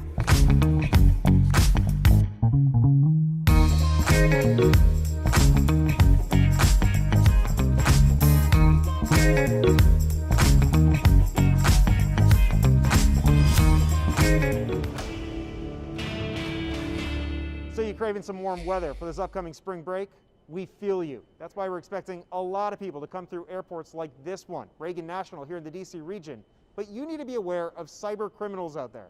So let's verify what to look out for right now when you're scheduling a flight. Our source is the Better Business Bureau. It warns that what they call scammers are creating look-like websites mimicking travel programs like TSA PreCheck and Global Entry. You think that you are actually on, TSA's website. You think that you're either working directly with a reputable third party who could help you sign up, and they do look legitimate. Here's how it all works. If you search online for a program, chances are the true site will be near the top. However, you'll also get copycat websites that look identical to the legit one. The Better Business Bureau says that those fake sites might ask you to pony up a hefty fee or to fill out sensitive information. Coleman says that they received more than 300 reports of travel and vacation fraud last year. We take this information and we give it to the FTC, the FBI, local law enforcement, again, to try to stop these schemes as a whole. So here's some easy steps that you can take right now. First off, double check that you have the correct link. Also, look for signs that the link is secure and start with an HTTPS. And if it's a government website, make sure it ends in .gov. And one last pro tip,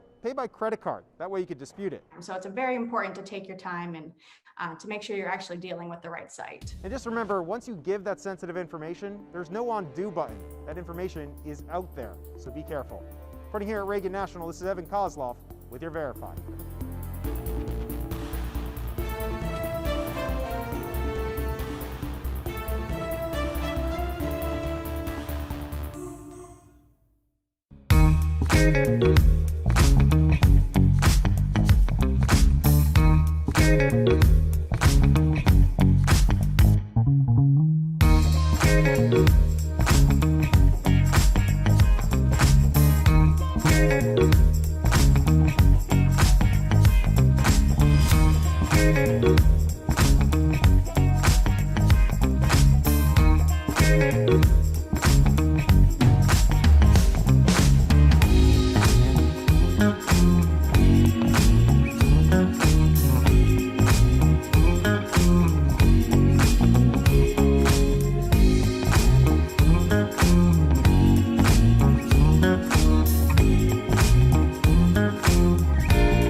That's all tomorrow. Have a great day. Bye.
What we're talking about today on Daily Blast Live. A Georgia sheriff's official is under fire for what he said about the deadly spa mass shooting suspect. And yesterday was a really bad day for him, and this is what he did. Why one of his posts on social media is also in question now. Angelina and Brad's divorce gets ugly. The domestic violence accusations that could involve their kids testifying against Brad in court. Illusionist Wayne Hoffman is back to blow our minds. That is insanity. Live on DBL. You don't want to miss the tricks he has up his sleeve this time. And Jenna Elfman reveals what she thinks about a Dharma and Greg reunion. Oh gosh, you know, the idea of it is super fun to think about. Real, honest, entertaining, live. DBL starts right now. 3, 2. Michael Dean having to dodge our senior executive producer, Bert. Welcome to DBL. It is Thursday, March 18th. I am Sam here with Jeff and Al. Erica joins us from home. Okay, so we do have an update to that horrible shooting spree we talked about yesterday. The man accused of killing 8 people in 3 shootings at these Atlanta area spas has been charged with 8 counts of murder. He was to face a judge today, but it was canceled after he waived it in writing through his attorney.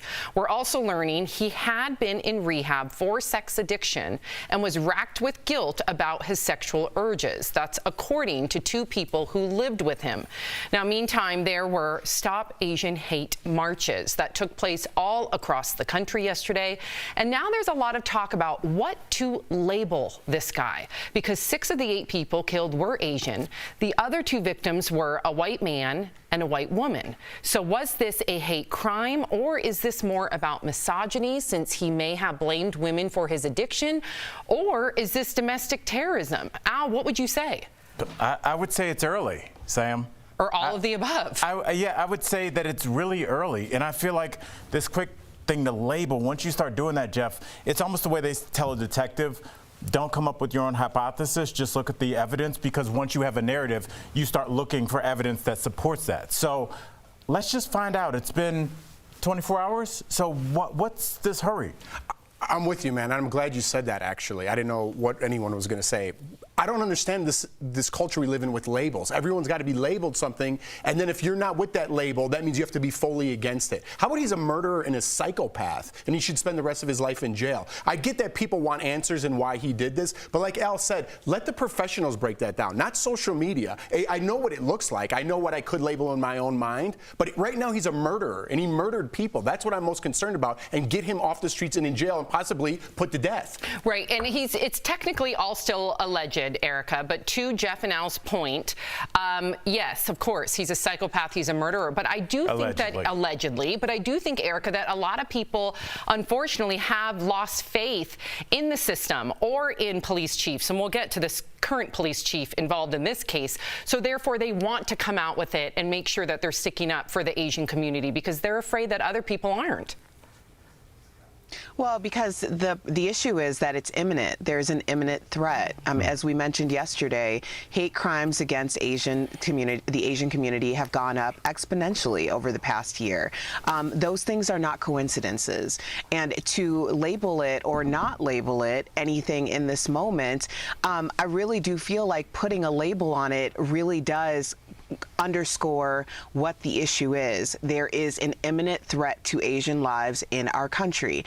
When we have these conversations back and forth, I understand the points that Jeff and Al are making, but I also understand what it's like to have a community under attack and feeling vulnerable when people are undermining that there's an issue. So I do believe that that's the reason why people are being very specific and asking for very specific verbiage. Especially because when we did hear from that, police chief involved, a lot of people were left scratching their heads. Let's talk about that. So Cherokee Police Captain Jay Baker, he's the one who said the suspect in the case was having a, quote, bad day during a press conference. If you didn't see it, here is that moment. Take a look. He was pretty much fed up and kind of at the end of his rope, and yesterday was a really bad day for him, and this is what he did. Now something he posted on Facebook has gone viral. Captain Baker had shared an image of T-shirts that read, COVID-19 imported from China, CHY-NA. Yeah, the sheriff has not yet commented on the post, which has been taken down. Wow. Al, what do we do now with this police chief? As far as from what I looked into, there are, captain, I should say, there are no consequences. What should those consequences be? I mean, there was a documentary that I asked all of you guys to watch. I don't know if you got around to it, Erica. It was called How to Fix a Drug Scandal. And this really it made me think about it. I'll tell you why. Basically, and you guys, I don't know how you guys didn't watch this, in the state of Massachusetts, the only two drug labs were both corrupted. One was using the drugs that they were supposed to be sampling. The other one was just marking drugs without sampling them. So they ended up having to throw out 25,000 drug cases. But the DA, the state DA there, didn't want that embarrassment, so they came out on a press conference and said, it's only 2 cases. And there was a guy that said, with press conferences, they're supposed to be boring. They're only supposed to be what you know. You don't come out and say what you think. Well, you don't come out and say, oh, we think Kobe Bryant's helicopter pilot was mad because the Cubs lost. You don't say that. You just say, this is what we have. It should be boring. You should almost know more than what they're reporting. And so the fact that he comes out there with like how he's feeling and what was this and his mom said this. Yeah, how about the victims? How do the victims feel? How do the victims' families feel? How do you know? Right. And why you don't know? So what should happen to him, Jeff? What should happen to him? Or Erica, go ahead. No, I mean, this is par for the course. I think it's really important. When people talk about the context of history, history is what's happening right now. We are going to look back on this moment and think, where were we? What did we say? What did we do? Because for him to come out and say these things, this is very reminiscent of, well, you know, one time he stole a candy bar. One time he was, you know, he got suspended from school. They're setting a picture. They're setting a tone. And what this officer should have just said was, you know, he is me and I am him. Like, why didn't he just say that? Because that's what we all got from that press conference. He's protecting someone who he empathizes with. That someone happens to be the murderer, alleged, and not the victims. So tell me how that makes sense. It doesn't, Erica. It doesn't make sense. You know, and if these were just 2 separate incidences, I could say maybe, you know, maybe he's not used to talking to people in front of camera. He's not used to this kind of spotlight on his small little town. But you are a product of your environment, right? And if the commander, if I'm getting that right, chief or captain of his police department is putting out on social media things like this, there's something wrong. Right. If you take each incident separately, okay, maybe you could try to defend him. If you put them together, something's going on there. So to Erica's point, yes, I agree with you, Erica. Well said. I think that word is systemic, Jeff. Yeah, hopefully we see some stiff consequences soon. So March Madness is back. 4 games begin tonight in the NCAA tournament. This comes after it was canceled last year due to the pandemic. And of course, this year is still very different with all sorts of new COVID protocols, like staging the entire event in one location, Indiana. And of course, March Madness wouldn't be complete without everybody filling out their tournament brackets with their favorite teams. Okay, so how are you guys feeling about March Madness? I'm excited. Jeff and I talk about college basketball all the time, and I think I told you a couple of years back I went to the Final Four with my buddy, and it was like such a bonding experience. I don't know if we got the picture, but yeah, it's me and my buddy Mark. Wow. But I wanted that picture because look how many people are there. So the fact these games are going to be with basically no one there, I think it's going to change the dynamic, but I think Ohio State, my team, is going to take it. Okay, there you go. I'm going with Illinois. I'm an Illinois guy. I think Illinois is going to take it. But I also have a memory when I was very small. I'm going to bore our audience very quickly. Al, the Duke team with Bobby Hurley, Christian Laettner, when Jason Kidd hit that buzzer beater when he went to Cal. I was there with my dad. Whoa, how old were you? I mean, little. And you remember and every detail. It was a famous game. So it's like, I know no one cares about basketball, but those stories, you know. Because it's not about basketball. It's about that memory. Exactly. And that COVID was shut down that NCAA, I said on the show, there's no way the NCAA tournament is going to be shut down. And it did. And that was the first time I was like, this is like serious. You know, and I think about those college athletes who have dedicated their entire lives for this moment, right? And last year it got taken away from them. This year, even though it's been tough with practicing and they haven't been able to have the full practice schedule compared to previous years, at least they have their shot. So happy to see all those. That's coming from a former college athlete. You should let people know, Sam. D1, baby. Erica, you got a quick pick? No. Oh, come on. You're not going to go with Illinois? I'm going to go with Kansas, just because the kid I used to babysit for. They are terrible this year. Okay. No, you never know. Blue Jays, right? Yep. Yeah. Sounds like a solid pick when you don't know their name. Kansas, the guys. Jayhawks. You guys didn't even know. It's Jayhawks. Blue Jays is Toronto. I said she Blue said Toronto Jays. Blue Jays. I didn't say Toronto. That's their name. I said Kansas City. Their moniker Blue Jays is the Blue Jays. Jayhawks. I was being supportive. Slash Blue Hawk Jayhawks and be like, Go Sharon. Yeah, Sharon. I said Blue Hawk Jayhawks. Is a Jayhawk. Woo woo! Coming up on DBL, are you ready to get your mind blown? World-renowned mentalist Wayne Hoffman returns live to play his brain games on us. Plus, Tori catches up with actress Jenna Elfman. Could a reboot of Dharma and Greg be in the future? Ooh. And Utah lawmakers want to block adult content on smartphones. Both sides of this hot debate coming up next. Closed captioning provided by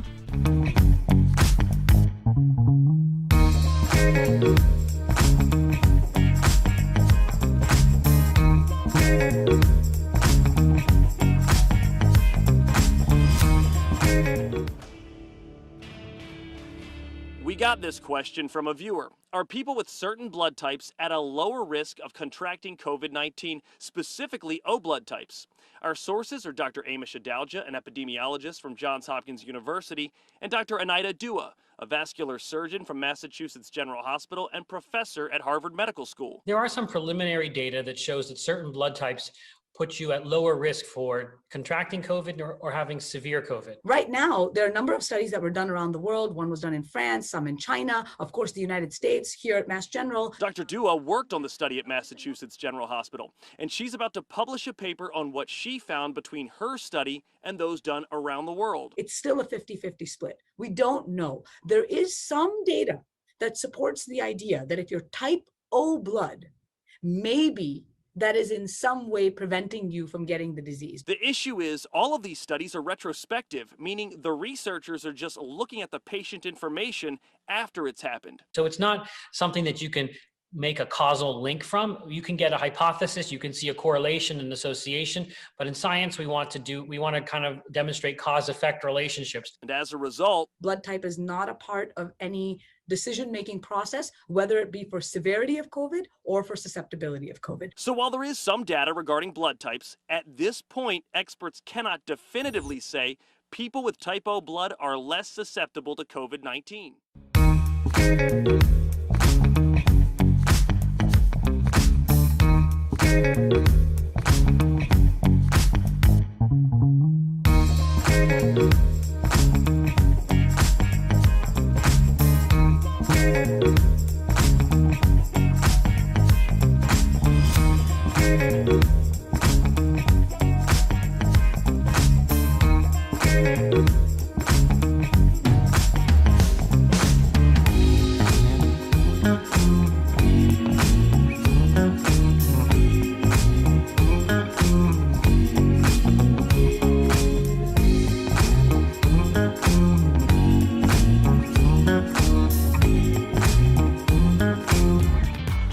Welcome back to DBL, everyone. Check out all our coworkers at home during the pandemic. Keep up the great work, everyone.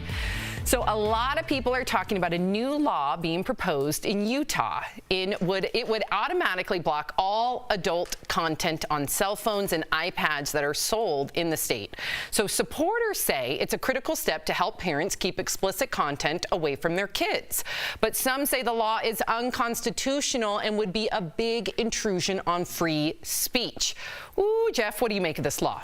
I think it's ridiculous. Do you ever hear of a VPN? Do you know what a VPN is? I've heard of VPN, but I don't know what it stands for. It just blocks your location from the government. So you could be anywhere in the United States. So get yourself a VPN, and this is ridiculous. Well, what if nobody knows how to do a VPN? I don't know what a VPN is. You just hook it up to your phone, hit on, and then the government can't track where you are or what you're looking at. That's basically what it is. Okay. And Erica, do you think that this is a good idea or an infringement on free speech? Yes, Sam. I blame the Real Housewives of Salt Lake City, and here's why. They premiered this year. It was their first season. We saw them in Utah dancing in color, throwing glasses, and I think that people got scared. Everyone saw how beautiful Salt Lake City is. People are moving there, and they want to make sure that they keep a strong rein on their moral hold. So it's all about the Real Housewives of Salt Lake City. They're responsible for this. Eric, I'm going to have to respectfully disagree with you on that point. I don't know if you remember, the governor of Utah tried to make adult content, they considered it a public health crisis. I believe it was 2016.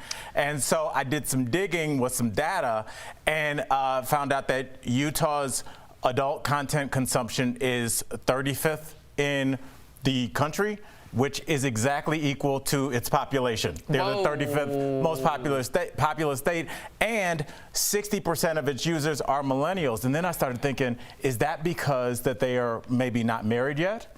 And so maybe are they taking this away from more millennials than children? I'm just frustrated that we are so up in arms about this type of explicit content being, censored from our children's phones when we don't hear enough about hate speech or enough about some of the images that we've seen and words that we've heard that do end up leading to hateful acts of discrimination or death. I mean, we've seen it carried out on a number of occasions. So I think that we need to prioritize what we really want to, if we're going to have any sort of argument when it comes to free speech. Do I have time to tell Erica something? Please. Erica, you're not here in the studio, so I just want to let you know, during the break, Sam was nice enough to say that she was going to get me some water. I said, thank you. She comes back, she goes, oh, I got a new mug. She goes, Al, would you like some water? I said, sure. And I said, can you grab my mug? And she says, yeah. And then I go, well, where's my water? And she goes, I got a new mug. And then she came back to the desk with no mug and no water. So that's how the morning's going. Sharon, What's I'm going to bring the water. Right Sharon, now? no. I have questions. Yes, I was on my way to Sharon. I'm going to bring the water. Thank you, Sharon. I also You're asked so for water kind. too. Oh, there you go. All right, Sharon's got mugs. Michael, My new and mug. of course, Sam manifests her mug. The boss. I didn't come up with that. A viewer did. Yes. Thank you. That's Michelle. Thank you, Michelle. Yes. Monarch Graphic Designs. Yeah, Michelle. Boop, boop. Water not included. Coming up on DBL, I'll get you guys your water. Tori chats with actress Jenna Elfman from her iconic role in Dharma and Greg to Fear the Walking Dead. She's telling us all about it next.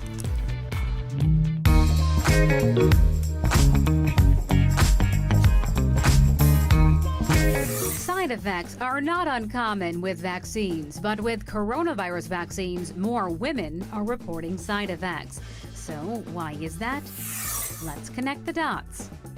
A study put out by the Centers for Disease Control found that gender discrepancy. Out of all the people reporting side effects from COVID-19 vaccines, 79% were women. Most of the side effects are not severe and show that your body is building protection against the virus. Most people reported things like pain around the injection area, chills, headaches, and fatigue. Researchers are not sure why women are more affected, but they do have some theories. They range from women being more likely to get vaccinated to possibly being more comfortable reporting symptoms. In fact, according to that same CDC study, women account for just over 60% of all coronavirus vaccinations. But there could be another reason. It is well documented that men and women's immune systems function differently. It's why more women suffer from autoimmune diseases and have more reactions to other vaccines, including the flu vaccine. But before women get concerned, doctors do say these reactions are because their T cells respond better and could actually produce a better antiviral response. Connecting the dots, I'm Lauren Tellerico.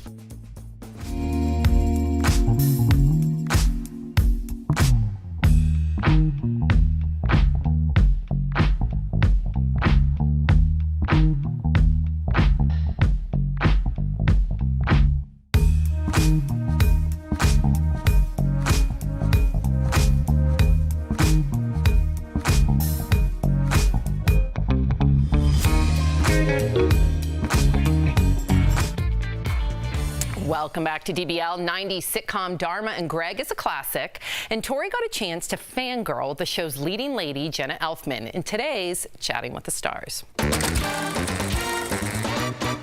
Jenna Elfman, welcome to DBL. I first have to get the big question out of the way. With all the reunions happening during the pandemic, can we, as fans, look forward to a Dharma and Greg reunion? Fingers are crossed. I know your fingers are crossed. Oh gosh. The idea of it is super fun to think about.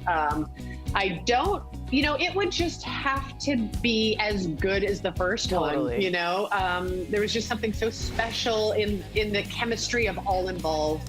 at that time, so I don't know. I would never say never, but there's nothing in the works at the moment, though I'm thrilled that all 5 seasons are now available on Hulu because everyone gets to enjoy it now. They get to share it with their kids, like Dharma and Greg. Dharma sets such a good example for girls, I think she's a good role model for that, of just, it's okay to be who you are. You don't have to get permission or apologize. Like, just be you, and that's awesome, Literally, she was a role model for me. I'm a really quirky, weird, I study Buddhism, Jewish, kind of like bizarre chick. And Dharma was like, oh, that's who I am, for the very, very first time. Well, I train dogs during the day, and then I teach yoga at night. That's enough. It's actually very relevant, Dharma and Greg, now, because of how divisive our society has become. I think it's a perfect sitcom to rewatch and have a good laugh and realize it's like, it doesn't all have to be so serious. Did you ever have a chance to catch up with your co-star, Thomas Gibson? When's the last time? You guys are still close, still in contact? Yeah, so we kind of randomly run into each other. I ran into him in the park when he was filming Criminal Minds, and I had my kids, and he came and he pushed my kids on the swing while we caught up really quick between takes. And then that was several years ago. And then I think it was last January, though I'm a little thrown off with the kind of year we've had, and it may have been the year before that. But anyway, we all got together at Susan Sullivan's house, who played Greg's mom. And we did have a reunion, and it felt so good to sit there with everyone. I gave Thomas a huge hug, and we just caught up, and it was great. Everyone was just themselves. No one has changed, and it was really, pleasurable, because there's an essence of each of us in those characters. Yeah. Well, I did want to ask you about the Fear of Walking Dead, because the pandemic did not stop season 6. We were in the middle of filming season 6, which returns to AMC on April 11th, which is exciting. And so we did, shut down production for some months while we were all figuring out what was going on. And in October, we were able to return to work and safely and continue filming. It felt so good to be able to be in a creative space again and express myself artistically. And so I just felt unbelievably grateful. Well, I'm grateful I get to chat with you. You've always been my celebrity doppelganger, as I told you earlier. You've always been a smart, spiritual, interesting, educated chick. And to be honest, that was me. And I was like, I can see myself represented for the first time. So thank you, Jenna Elfman, for being that and for joining us here. And you can also see more of her in new episodes of Fear of the Walking Dead on AMC, or keep it old school like your girl with Hulu and binge out on classic episodes of Dharma and Greg. We'll be right back. Thank you. Promotional consideration is brought to you by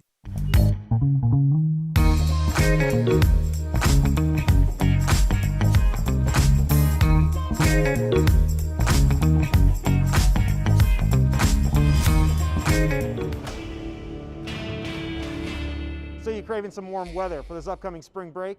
We feel you. That's why we're expecting a lot of people to come through airports like this one, Reagan National here in the DC region. But you need to be aware of cyber criminals out there. So let's verify what to look out for right now when you're scheduling a flight. Our source is the Better Business Bureau. It warns that what they call scammers are creating look-alike websites mimicking travel programs like TSA PreCheck and Global Entry. You think that you are actually on, TSA's website. You think that you're either working directly with a reputable third party who could help you sign up, and they do look legitimate. Here's how it all works. If you search online for a program, chances are the true site will be near the top. However, you'll also get copycat websites that look identical to the legit one. The Better Business Bureau says that those fake sites might ask you to pony up a hefty fee or to fill out sensitive information. Coleman says that they received more than 300 reports of travel and vacation fraud last year. We take this information and we give it to the FTC, the FBI, local law enforcement, again, to try to stop these schemes as a whole. So here's some easy steps that you can take right now. First off, double check that you have the correct link. Also, look for signs that the link is secure and start with an HTTPS. And if it's a government website, make sure it ends in .gov. And one last pro tip, pay by credit card. That way you can dispute it. So it's very important to take your time and to make sure you're actually dealing with the right site. And just remember, once you give that sensitive information, there's no undo button. That information is out there, so be careful. Reporting here at Reagan National, this is Evan Kozloff with your Verify.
Tomorrow on DBL, from decades in prison for a crime he didn't commit to a multi-million-dollar settlement, one man is speaking out.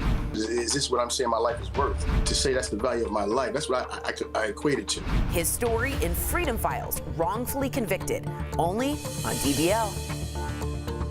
You do not want to miss that. If you are leaving us, you can watch the second half of the show on Facebook or YouTube. But if you're sticking around, here's what's coming up on DBL. Mentalist Wayne Hoffman is back live to play his mind tricks on us. Plus, divorce drama between Angelina Jolie and Brad Pitt, how their kids could get involved. And a big thank you to our coworkers watching from home right now. Hi, guys. We miss you. We'll be right back.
Daily Blast Live. We're talking about what you're talking about. Real, honest, entertaining, live. DBL starts right now. 3, 2. I have to divulge why I'm laughing is because our senior executive producer, Bert, who just can't find a place to stand in this No, Sam, big... he can. There's a lot of room in here. Nobody else is here. Strangely, he finds himself in front of the camera every time. Every time. And our director, Brian, had to announce on the loudspeaker for Bert to kind of like... Okay, let's go. We have a show. Okay, we got a show. Okay, that's my boss, everybody. Welcome to DBL. I'm Sam here with Jeff and Al. Erica joins us from home. So let's get right... Seriously. I know, Erica. I know you know. Okay, let's get right to it because a lot of you have an opinion on this next story. Things are getting messy in Angelina Jolie's ongoing divorce from Brad Pitt. According to court records, Angelina is accusing Brad of domestic violence and has proof that supports her claims. The former couple legally separated back in 2019, but are still working out custody arrangements and property divisions. The records also show that Angelina and Brad's kids are willing to testify against their dad in relation to the allegations of past domestic violence. This breaks my heart every time, especially when you hear that the kids are involved. What do you make of this, Jeff? I mean, I was looking at Al, and then I said, okay, what do you make of this, Jeff? Look, we were both handsome men. And we look exactly the same. You know, I'm with you, Sam. When you bring the kids in, and the allegations might be true, but they're allegations. But when you pin the kids against one parent or the other, that's when things get really ugly. And the last time we heard from them, I thought they were back on track and kind of trying to do this together. Now this story comes out, I hope it's the press blowing things out of proportion a little bit. Nobody wants to hear about domestic violence, but again, the kids is who I feel bad for, pinning them against one parent or the other. Yeah, and Eric, I want to get your opinion on this. You know, you do want there to be some, you know, reconciliation if he has done terrible things. But I looked at these kids' ages, and I'm, you know, going off memory here, but I think the oldest is 19, 17, 16, 14. I think there's twin 12-year-olds. They are embarking on the rest of their life right now. And the way that they're going to view their relationships, the way that they're going to just move forward with their life, and I worry about them. And I worry that testifying could damage them moving forward and cause them to perpetuate these terrible relationships. Am I way off in that? What do you think? I mean, I think that your worry is very valid. I look at this a little differently. I've mentioned that my husband and I are dependency and neglect CASAs for the child welfare system. So we're in court about once a month. And it's interesting when you are looking at children as just human beings. Sometimes I do believe that it is cathartic and it can be healing if they can speak their piece for themselves. And because of the age range of these kids, maybe this is a part of them coming to terms, because we don't know what their role was in the alleged domestic violence. You don't know if one of them actually physically had to intervene or was involved. So I wouldn't look at this so much as like an indictment on their father, and I hope that there's a family, there's a system, I'm sure there's a lot of support to have this conversation. It might be a way of them just saying what their truth is so that they can all move forward. That's a great point, Erica. Okay, so we've all been binging our favorite TV shows during this past year. Now, a new study suggests that some people subconsciously become their favorite characters. Researchers from Ohio State University, examined the connection of 19 fans with the popular HBO show Game of Thrones. The study found that people who strongly identified with the show also got absorbed with their favorite characters, so much they felt that they were inhabiting the role of that character. Have any of you, Jeff, have you ever strongly identified with a character and started to become that character? Not strongly identified, but yes, I agree. I'm not a study guy, and there's only 19 people in this one, so I could totally make fun of it. But listen, if whatever you put in your mind, whatever you're watching, if it's positivity, I don't mean to go there, or negative, if you're online all day fighting with people, you're going to be a negative person at the end of the day. That's the truth. And if you're looking at positivity all day, your outlook for life is going to be more positive at the end of the day. That was my little motivational speech. That being said, I do find myself acting more like this person that I watch every single night. Larry David on Curb Your Enthusiasm, and I find myself running into situations in everyday life. So I love it. I kind of look like him. That's scary. But yes, so I believe this study. I totally believe this is true. Okay, Al, what about you? Mine is not similar to Jeff's. Mine is Omar from The Wire. And I picked him for a number of reasons. I picked him because I feel like as a character, he really embodies what the human experience is. People can look at him and say he looks like this or he looks dangerous, but if you look at his character, he is many different things to many different people. Yes, on the street he's considered a criminal, but in his neighborhood he's considered somebody that tries to do good. And I mean, you look at other major figures, big-time drug lords that are beloved by the people that they protect, but also hated by the government. So I think life is never as simple as just looking and being able to tell what they are. Beautifully said, so complex, just like our Al. And Erica, what about you? Oh, I had to go with Mary Jane from Being Mary Jane, which I started watching all over again in quarantine. Out of all of my favorite Gabrielle Union characters, and you know how much I adore her, Mary Jane just struck a chord in me because Erica, your face is on her. Honestly. Look. She is. Oh my gosh. This character is so messy. Like, her life is a mess, but it's like a beautiful disaster. And she just keeps moving forward. She keeps coming back. It's amazing. I see myself a lot in this character, especially the messy part. Sam, what about you? Erica, why ask? You know what Sam's is. Sam's is. You don't know what it is. And with an E. No, okay, yeah, it is. there it is. Stop. I promise I did not see the prompter. Stop. First. There. That's hilarious. You should make that your profile picture. Maybe I will. First of all, her name is Anne Shirley. And the reason why Anne Shirley speaks so loud. Al, please don't fall asleep on me. Just listen. Listen, Albert, Jeff. Anne comes from a place of adversity. And stop it. And she's an upstander. And she's a feminist. And she's inclusive. And she stands up for all her class. Al. Okay, well, I can only hope and pray that my Sophie will be like Anne. An upstander, inclusive, smart, loves books, loves to read. An upstander? An upstander is the opposite of a bystander. So an upstander, let's say you're... I want to get a DBL fact check on that. Is that true? That sounds like a phrase they use in the 40s. Please get a DBL fact check on that, and let me just quickly define what upstander means. Upstander, a person who speaks or acts in support of an individual or cause. I get what an upstanding citizen is. Is upstander a word? Someone who intervenes on behalf of a bullied victim. That's an upstander. So bystander's just sitting there while a bully's pushing someone. You're the past tense of an upstanding citizen? No, an upstander gets involved. Yes, Bert, you can stick your head in front of the camera. Go ahead, Bert. Go ahead, Bert. Go ahead. I think. Are you trying to read the teleprompter? What's happening? All right, we got Wayne coming up. Okay, coming up. Coming up on DBL, he's back. World-renowned mentalist Wayne Hoffman. He's joining us live to blow our minds with his psychic mind tricks. Do not go away. Closed captioning provided by. How great is it that we can...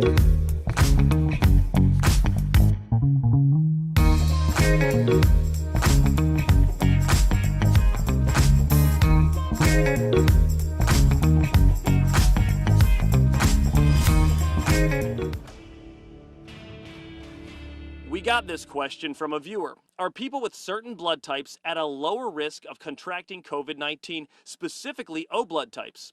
Our sources are Dr. Amish Adalja, an epidemiologist from Johns Hopkins University, and Dr. Anaida Dua, a vascular surgeon from Massachusetts General Hospital and professor at Harvard Medical School. There are some preliminary data that shows that certain blood types put you at lower risk for contracting COVID or having severe COVID. Right now, there are a number of studies that were done around the world. One was done in France, some in China, of course, the United States, here at Mass General. Dr. Dua worked on the study at Massachusetts General Hospital, and she's about to publish a paper on what she found between her study and those done around the world. It's still a 50-50 split. We don't know. There is some data that supports the idea that if you're type O blood, maybe that is in some way preventing you from getting the disease. The issue is all of these studies are retrospective, meaning the researchers are just looking at the patient information after it's happened. So it's not something that you can make a causal link from. You can get a hypothesis, you can see a correlation and association, but in science we want to kind of demonstrate cause-effect relationships. And as a result, blood type is not a part of any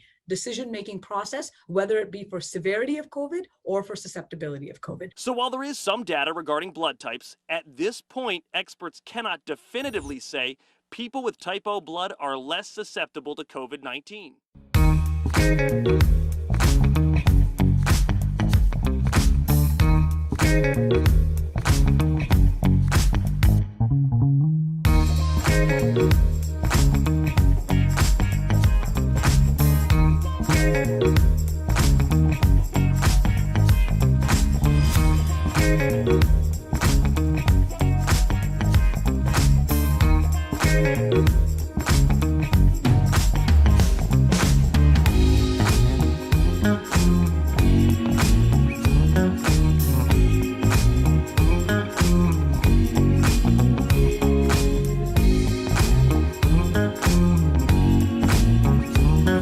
To DBL, mentalist and illusionist Wayne Hoffman has returned to DBL with a new round of tricks and illusions to blow your minds. But first, let's take a peek at what has happened when he's been inside ours. It's the Wicked Witch of the West. What is it? The Wicked Witch of the West? What is it?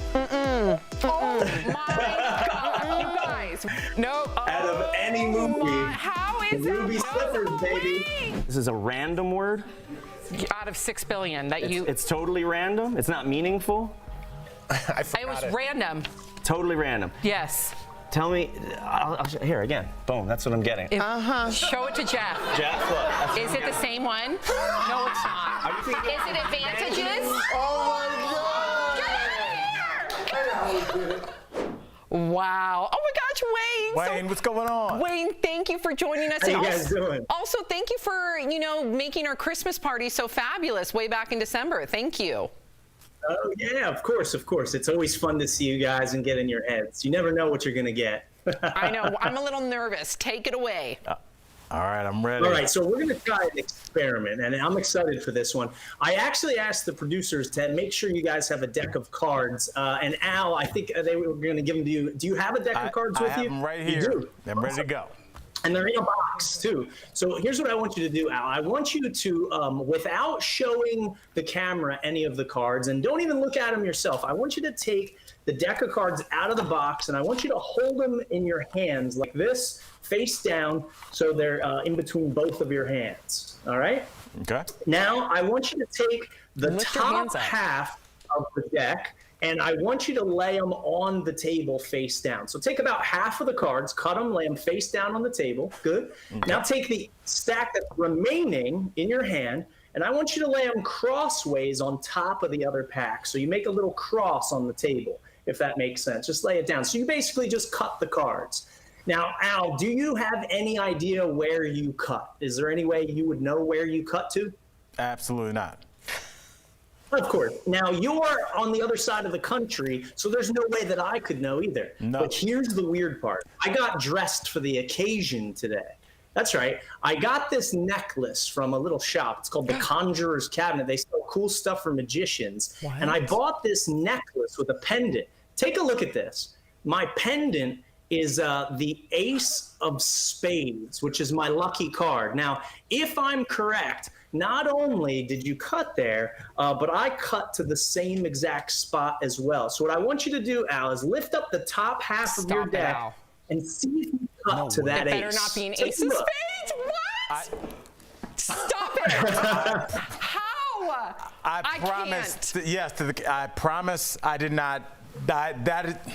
That is so. I'm kind of like Erica feels like when she makes that face, like this is weird. That was not a trick. I mean, you didn't touch it. I promise, Jeff. Yeah, You know. I swear. Oh my goodness. Okay, so you're incredible. What else do you have for us today, Wayne? It's a great question. So I have another exciting one for you guys. We're going to try something with both Jeff and Sam. We're going to have you both involved. And this next one is a test in fate. And I'm a big believer in both luck and fate. So I have a book here. What you guys are going to do is you're going to help me select a random page number out of the book, all right? So what's going to go down is this. I'm going to take a card, and you guys can tell me where you want me to actually place. We'll use it as a bookmark. You can place it kind of toward the bottom, toward the middle, toward the top. So we'll start here. Jeff, do you want me to place this bookmark toward the direct, right down the middle, little south of middle, or little north of middle? It's up to you. I'm an end of story kind of guy. I'm going to go a little south. little south. You got it. Now, here is where things get interesting. Now, you could cut to any page that you wanted to. If you would have opened up here, you would have had, let's see, page, what is this? Page 70, or no, what is that? 16. But you didn't. You went way deeper. You went toward the bottom of the book. Now, here's where things get even weirder. I'm going to open it to where you cut, but I'm not going to show you guys the page number in a minute. Now, Sam, do you want to move a few pages toward the beginning or a few pages toward the end of the book? It's up to you. Yep. Since Jeff is an end of story type of guy, let's move it in the opposite direction. All right, we'll do a couple pages this way. Now, how many pages approximately do you want to go? It's up to you. Let's go with lucky number 11. All right, we'll try 1, 2, 3, 4, 5, 6, 7, 8, 9, 10, 11 pages. Now, before I show you the page that you selected, I'm only going to give you one shot. Do you guys want to keep the page that we're at, or do you want to change it? Dealer always says stick. All right. Okay, I'll go with Jeff on this one. Stick it. Okay. Now, when your head hits the pillow tonight and you're wondering what would have happened if you would have changed it, just think about this moment, because I asked you if you wanted to change it. Check it out. We'll get a punch in on what page you selected here. You selected page 92 and 93. So here, we'll go for the, let's see, where are we at here? This one right here. So you opened to page 92. Okay, now that's totally random. It's decisions that you made to page 92. Well, that's your lucky number for the day. And you know what's funny? What? That's my lucky number too. You see, I used to play sports, and anytime I would be on a new team, I was always asking the coach, "Hey, can I get my lucky number?" And oftentimes, I did. Oh my goodness. Wait. What if we switched? I am done. Wait, what I if we am done. switched? I love What that if I you said can't. 7 pages? What if I said 49 pages, which I almost did, but then I thought for time purposes. Every time. Every single time. Man, you're the best one. Wayne, you are just unbelievable. Unbelievable. We thank you love so you guys. much. We love You're the you. best, Wayne. Man. For more info on Wayne Hoffman and to book him for virtual events, head over to his website at waynehoffman.com. He is the real deal. You won't be disappointed. You'll be scared. We'll be right Over back. Zoom. He still does it.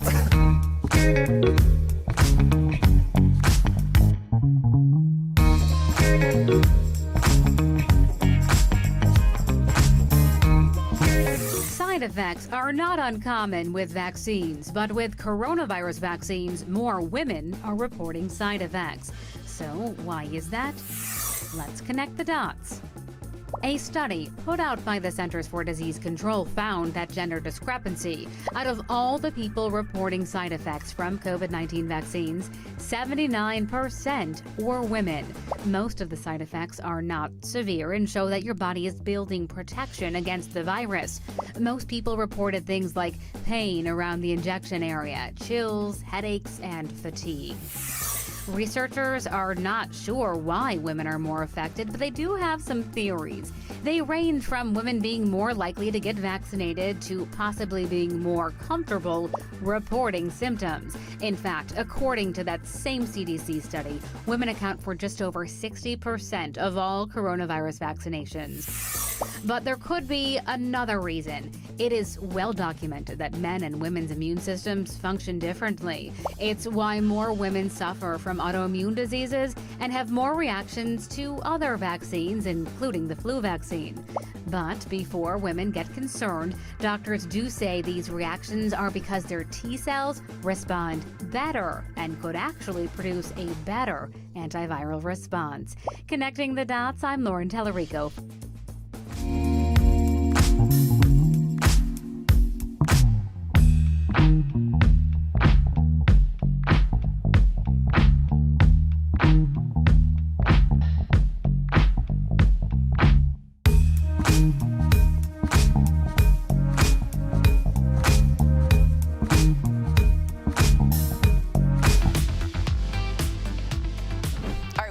for us today, Steph? Hey Tori, I'm here with some great products and deals for you guys. So first of all, I've got something that will give you that warm and cozy feeling. It's the Great Bay Home 15-pound Sherpa-lined weighted blanket. Yes. This is super soft and it disperses the weight evenly across your body with tiny little glass beads that are designed to help you relax and get a restful sleep. And the best part is designed for all season use, so you can enjoy it all year round.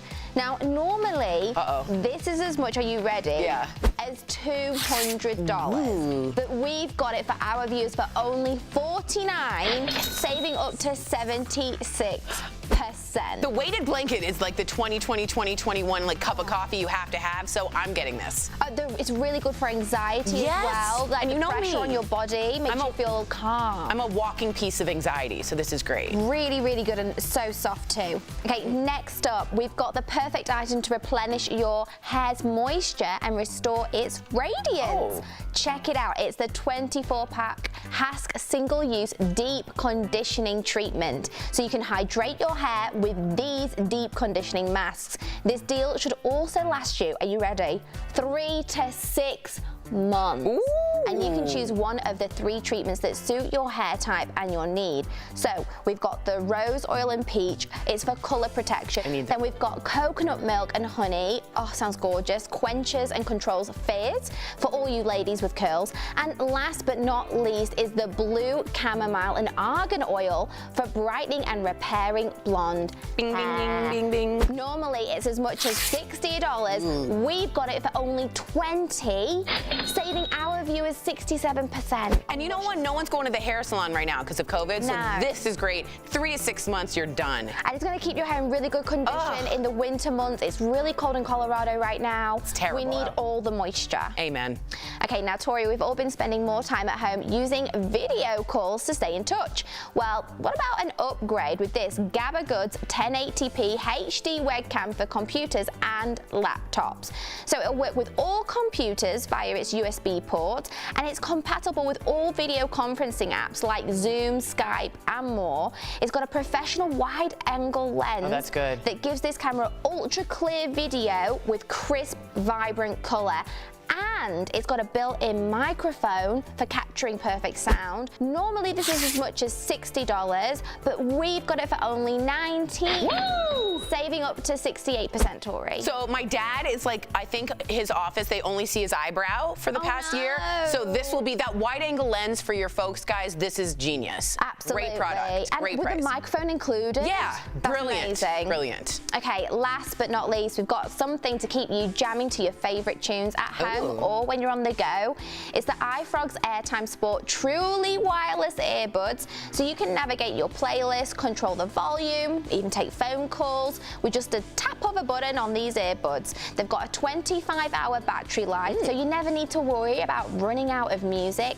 And it's got a quick charging case that not only keeps them secure, but it charges them up when they're not in use. Nice. They also automatically link to your device once they're removed from the charging case. Normally, these are $80, but we've got them for only $25, saving up to 69%, Tori. Yeah. For this price, go and get it. Super smart. Guys, head on over to morningsave.com to snag these amazing deals at the lowest prices you know you want to. You can even visit morningsave.com on your smartphone. It's easy. Thank you so much, Steph. We'll be right back. Promotional consideration is brought to you by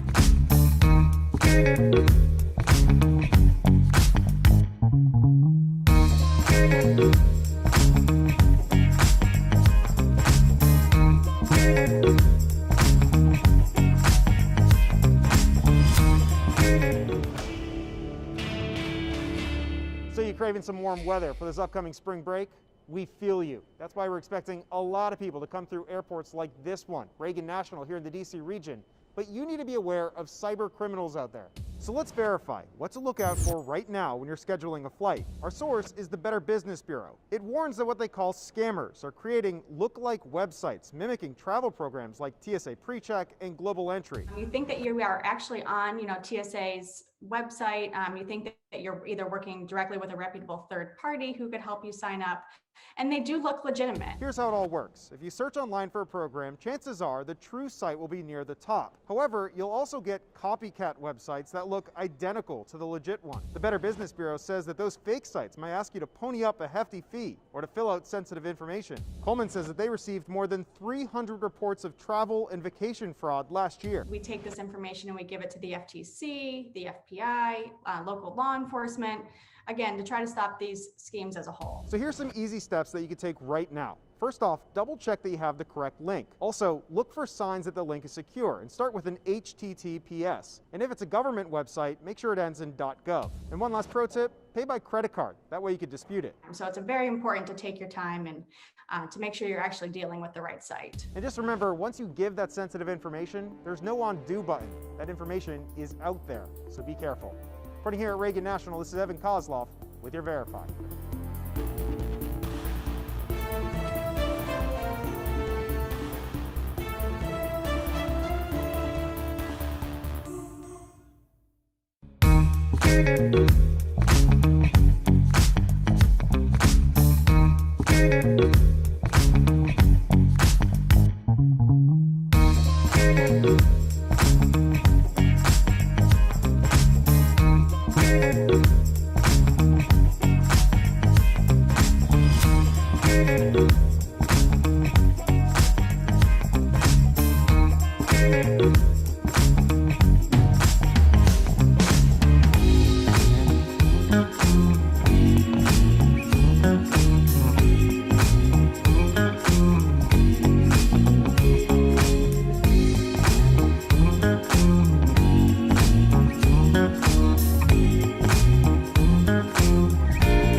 Tomorrow. Have a great day. Bye.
what we're talking about today on Daily Blast Live. A Georgia sheriff's official is under fire for what he said about the deadly spa mass shooting suspect. And yesterday was a really bad day for him, and this is what he did.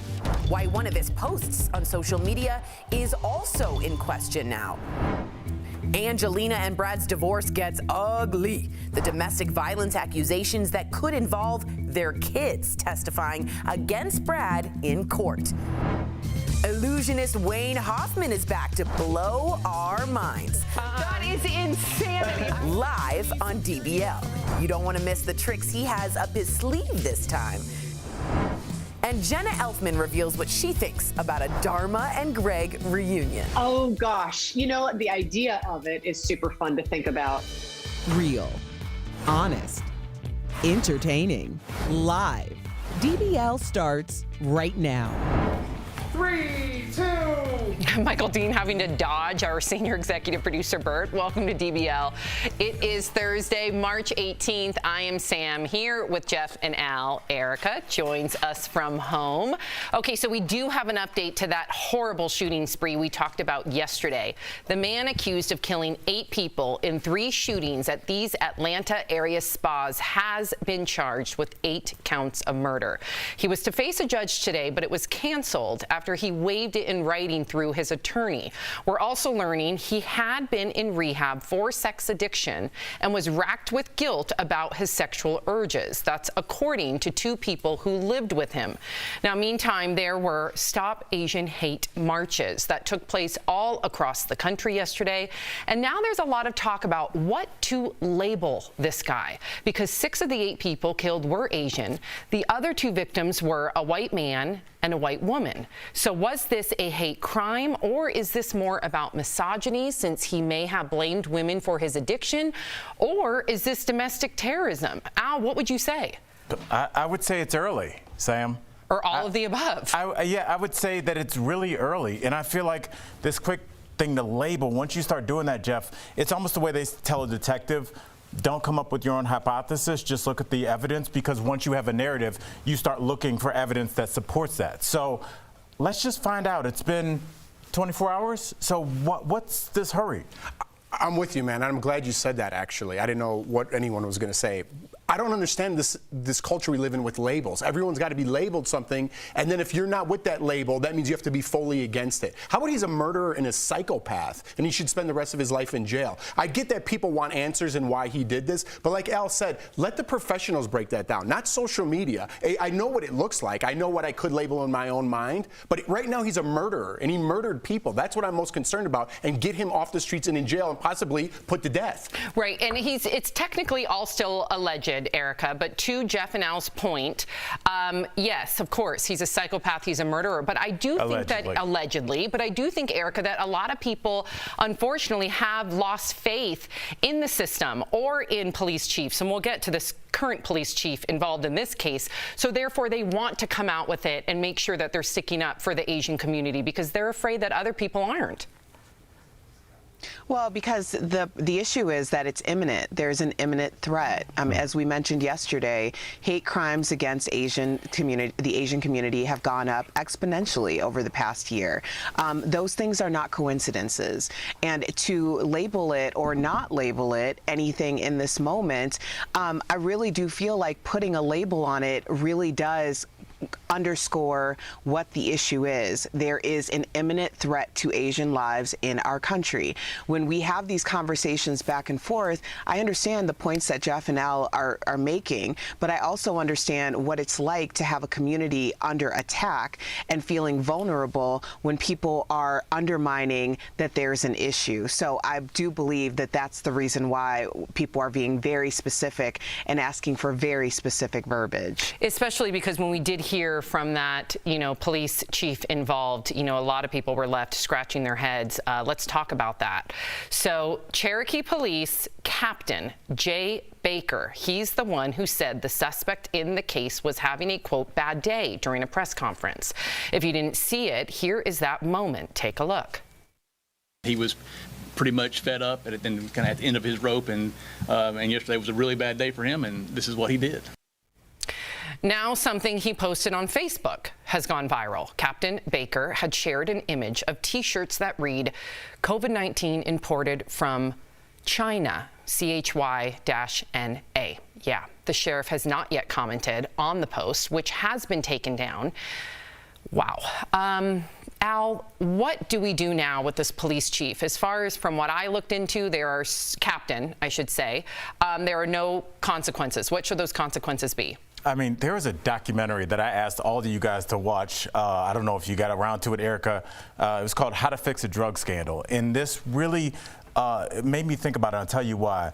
Basically, and you guys, I don't know how you guys didn't watch this, in the state of Massachusetts, the only two drug labs were both corrupted. One was using the drugs that they were supposed to be sampling. The other one was just marking drugs without sampling them. So they ended up having to throw out 25,000 drug cases.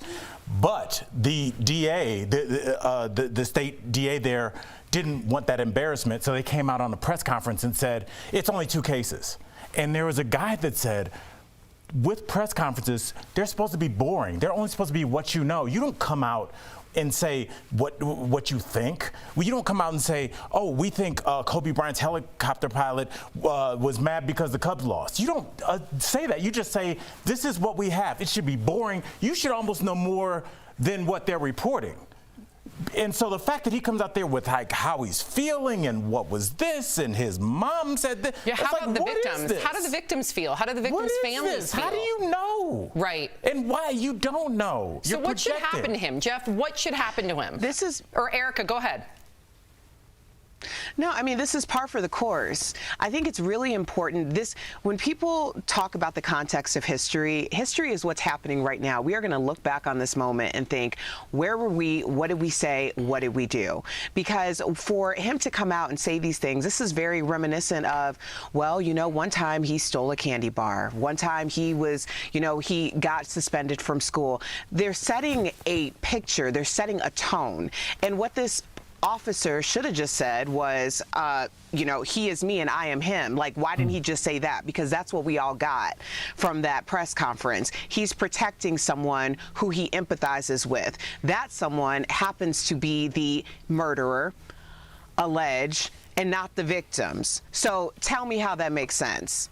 It doesn't, Erica. It doesn't make sense. You know, and if these were just 2 separate incidences, I could say maybe, you know, maybe he's not used to talking to people in front of a camera. He's not used to this kind of spotlight on his small little town. But you are a product of your environment, right? And if the commander, if I'm getting that right, chief or captain of his police department is putting out on social media things like this, there's something wrong. Right. If you take each incident separately, okay, maybe you could try to defend him. If you put them together, something's going on there. So to Erica's point, yes, I agree with you, Erica. Well said. I think that word is systemic, Jeff. Yeah, hopefully we see some stiff consequences soon.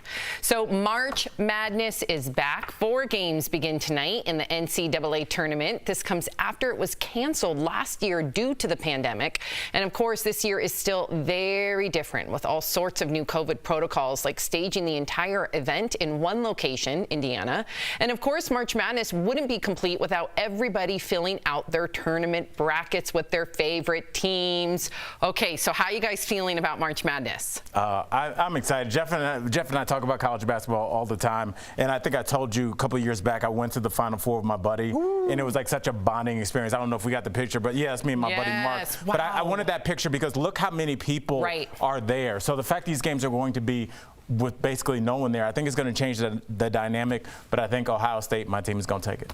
Okay, there you go. I'm going with Illinois. I'm an Illinois guy. I think Illinois is going to take it. But I also have a memory when I was very small. I'm going to bore our audience very quickly. Al, the Duke team with Bobby Hurley, Christian Laettner, when Jason Kidd hit that buzzer beater when he went to Cal. I was there with my dad. Whoa, how old were you? I mean, little. And you remember and every detail. It was a famous game. So it's like, I know no one cares about basketball, but those stories, you know. Because it's not about basketball. It's about that memory. Exactly. And that COVID was shut down that NCAA, I said on the show, there's no way the NCAA tournament is going to be shut down. And it did. And that was the first time I was like, this is like serious. And, and I think about those college athletes who have dedicated their entire lives for this moment, right?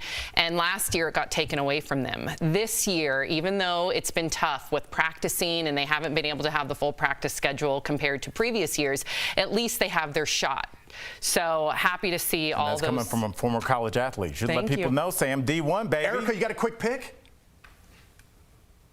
No. Oh, come on. You're not even going to go with Illinois. I'm going to go with Kansas, just because the kid I used to babysit they are for. Terrible this year. Okay. No, you never know. Blue Jays, right? Yep. Yeah. Sounds like a solid Jays. pick when you don't know their name. Kansas, the guys. Jayhawks. You guys didn't even know. It's Jayhawks. Blue Jays is Toronto. I said she Blue said Toronto Jays. Blue Jays. I didn't Her say pick, Toronto. That's their name. I said Kansas City. Their moniker Blue Jays is the Blue Jays. Blue Hawk, Jayhawks. I was being supportive. Slash Blue Hawk Jayhawks and be like, Go yeah. Sharon. Yeah, Sharon. I said Blue Hawk Jayhawks. Is a Jayhawk. Woo woo.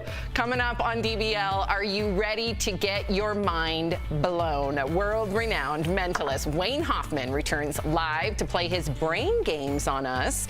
Plus, Tori catches up with actress Jenna Elfman. Could a reboot of Dharma and Greg be in the future? Ooh.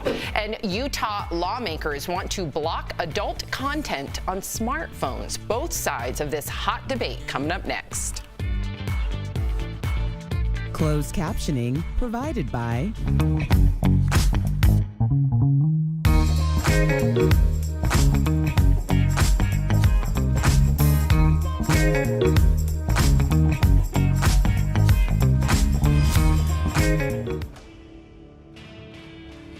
We got this question from a viewer. Are people with certain blood types at a lower risk of contracting COVID-19, specifically O blood types?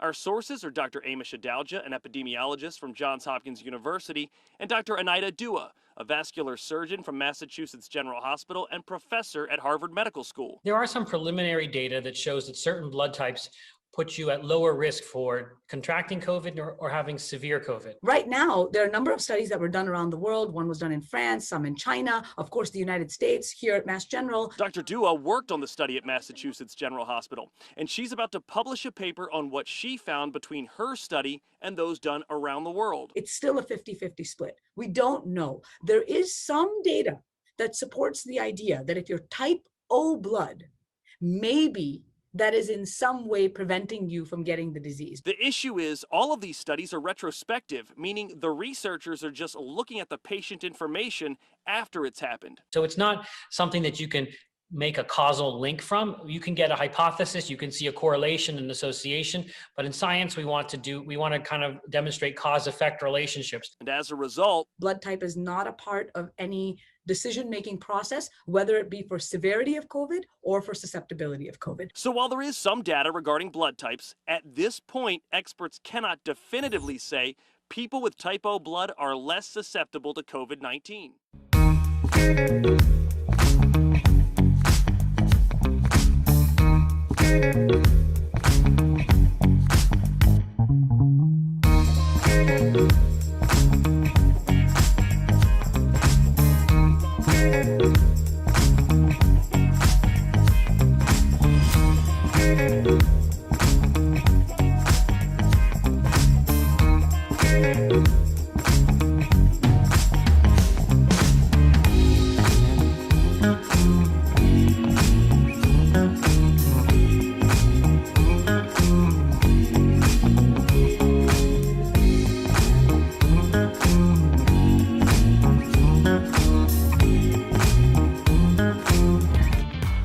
Welcome back to DBL, everyone. Check out all our coworkers at home during the pandemic. Keep up the great work, everyone. So a lot of people are talking about a new law being proposed in Utah. It would automatically block all adult content on cell phones and iPads that are sold in the state. So supporters say it's a critical step to help parents keep explicit content away from their kids. But some say the law is unconstitutional and would be a big intrusion on free speech. Ooh, Jeff, what do you make of this law? I think it's ridiculous.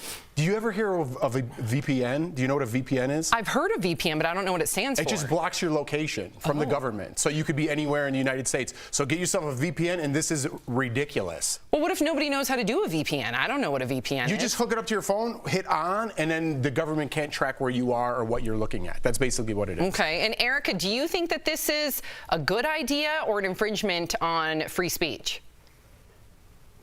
Yes, Sam. I blame the Real Housewives of Salt Lake City, and here's why. They premiered this year. It was their first season. We saw them in Utah dancing in color, throwing glasses, and I think that people got scared. Everyone saw how beautiful Salt Lake City is. People are moving there, and they want to make sure that they keep a strong rein on their moral hold. So it's all about the Real Housewives of Salt Lake City. They're responsible for this. Erica, I'm gonna have to respectfully disagree with you on that point. I don't know if you remember, the governor of Utah tried to make adult content, they considered it a public health crisis. I believe it was 2016. And so I did some digging with some data and found out that Utah's adult content consumption is 35th in the country, which is exactly equal to its population. They're the 35th most populous state, and 60% of its users are millennials. And then I started thinking, is that because that they are maybe not married yet? And so maybe are they taking this away from more millennials than children? I'm just frustrated that we are so up in arms about this type of explicit content being, censored from our children's phones when we don't hear enough about hate speech or enough about some of the images that we've seen and words that we've heard that do end up leading to hateful acts of discrimination or death. I mean, we've seen it carried out on a number of occasions. So I think that we need to prioritize what we really want to, if we're going to have any sort of argument when it comes to free speech. Do I have time to tell Erica something? Please. Erica, you're not here in the studio, so I just want to let you know, during the break, Sam was nice enough to say that she was going to get me some water. I said, thank you. She comes back, she goes, oh, I got a new mug. She goes, Al, would you like some water? I said, sure. And I said, can you grab my mug? And she says, yeah. And then I go, well, where's my water? And she goes, I got a new mug. And then she came back to the desk with no mug and no water. So that's how the morning's going. Sharon, What's I'm going to bring them water. Right Sharon, now? no. I have questions. Yes, I was on my way to. Sharon, I'm going to bring them water. Thank you, Sharon. I also You're asked so for water kind. too. Oh, there you go. All right, Sharon's got mugs. Michael, My new and mug. of course, Sam manifests her mug. The boss. I didn't come up with that. A viewer did. Yes. Thank you. That's Michelle. Thank you, Michelle. Monarch Graphic Designs. Yeah, Michelle. Boop, boop. Water not included. Coming up on DBL, I'll get you guys your water. Tori chats with actress Jenna Elfman from her iconic role in Dharma and Greg to Fear the Walking Dead. She's telling us all about it next.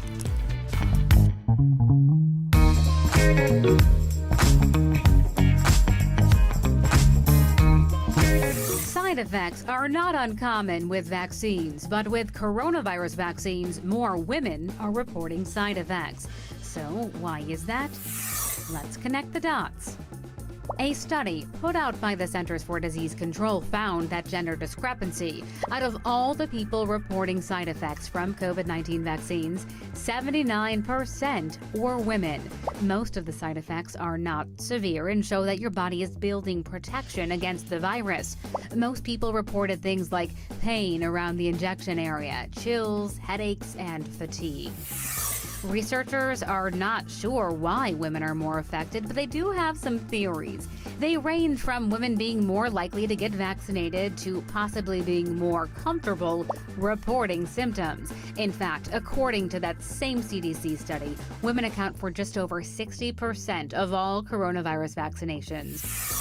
But there could be another reason. It is well documented that men and women's immune systems function differently. It's why more women suffer from autoimmune diseases and have more reactions to other vaccines, including the flu vaccine.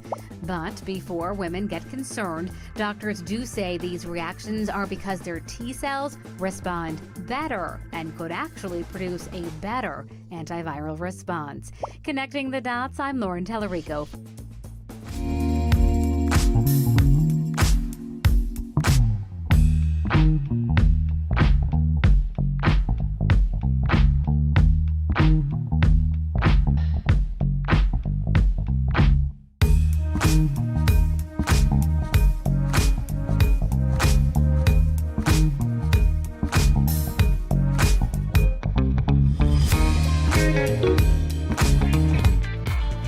Welcome back to DBL. 90s sitcom Dharma and Greg is a classic, and Tori got a chance to fangirl the show's leading lady, Jenna Elfman, in today's Chatting with the Stars. Jenna Elfman, welcome to DBL. I first have to get the big question out of the way. With all the reunions happening during the pandemic, can we, as fans, look forward to a Dharma and Greg reunion? Fingers are crossed. I know your fingers are crossed. Oh gosh, you know, the idea of it is super fun to think about. I don't, you know, it would just have to be as good as the first one, you know? There was just something so special in the chemistry of all involved at that time, you know. So I don't know. I would never say never, but there's nothing in the works at the moment, though I'm thrilled that all 5 seasons are now available on Hulu, because everyone gets to enjoy it now. They get to share it with their kids, you know, like Dharma and Greg. Dharma sets such a good example for girls, you know. I think she's a good role model for that, of just, it's okay to be who you are. You don't have to get permission or apologize. Like, just be you, and that's awesome, you know? Literally, she was a role model for me. I'm a really quirky, weird, I study Buddhism, Jewish, kind of like bizarre chick. And Dharma was like, oh, that's who I am, for the very, very first time. Well, I train dogs during the day, and then I teach yoga at night. That's enough. You know, it's actually very relevant, Dharma and Greg, now, because of how divisive our society has become. I think it's a perfect sitcom to rewatch and have a good laugh and realize it's like, it doesn't all have to be so serious. Did you ever have a chance to catch up with your co-star, Thomas Gibson? When's the last time? You guys are still close, still in contact? Yeah, so we kind of, like, you know, randomly run into each other. I ran into him in the park when he was filming Criminal Minds, and I had my kids, and he came and he pushed my kids on the swing while we caught up really quick between takes. And then that was several years ago. And then I think it was last January, though I'm a little thrown off with the kind of year we've had, and it may have been the year before that. But anyway, we all got together at Susan Sullivan's house, who played Greg's mom. And we did have a reunion, and it felt so good to sit there with everyone. I gave Thomas a huge hug, and we just caught up, and it was great. Everyone was just themselves. No one has changed. And it was really, you know, pleasurable, because there's an essence of each of us in those characters. Yeah. Well, I did want to ask you about the Fear of Walking Dead, because the pandemic did not stop season 6. We were in the middle of filming season 6, which returns to AMC on April 11th, which is exciting. And so we did, you know, shut down production for some months while we were all figuring out what was going on. And in October, we were able to return to work and safely and continue filming. It felt so good to be able to be in a creative space again and express myself artistically. And so I just felt unbelievably grateful. Well, I'm grateful I get to chat with you. You've always been my celebrity doppelganger, as I told you earlier. You've always been a smart, spiritual, interesting, educated chick. And to be honest, that was me. And I was like, I can see myself represented for the first time. So thank you, Jenna Elfman, for being that and for joining us here. And you can also see more of her in new episodes of Fear of the Walking Dead on AMC, or keep it old school like your girl with Hulu and binge out on classic episodes of Dharma and Greg. We'll be right back. Thank you. Promotional consideration is brought to you by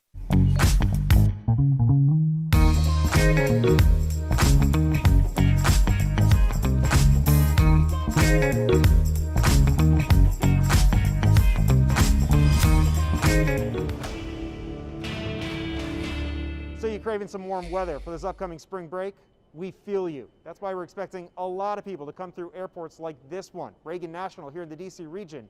But you need to be aware of cyber criminals out there. So let's verify what to look out for right now when you're scheduling a flight. Our source is the Better Business Bureau. It warns that what they call scammers are creating look-alike websites mimicking travel programs like TSA PreCheck and Global Entry. You think that you are actually on, TSA's website. You think that you're either working directly with a reputable third party who could help you sign up, and they do look legitimate. Here's how it all works. If you search online for a program, chances are the true site will be near the top. However, you'll also get copycat websites that look identical to the legit one. The Better Business Bureau says that those fake sites may ask you to pony up a hefty fee or to fill out sensitive information. Coleman says that they received more than 300 reports of travel and vacation fraud last year. We take this information and we give it to the FTC, the FBI, local law enforcement, again, to try to stop these schemes as a whole. So here's some easy steps that you can take right now. First off, double check that you have the correct link. Also, look for signs that the link is secure and start with an HTTPS. And if it's a government website, make sure it ends in .gov.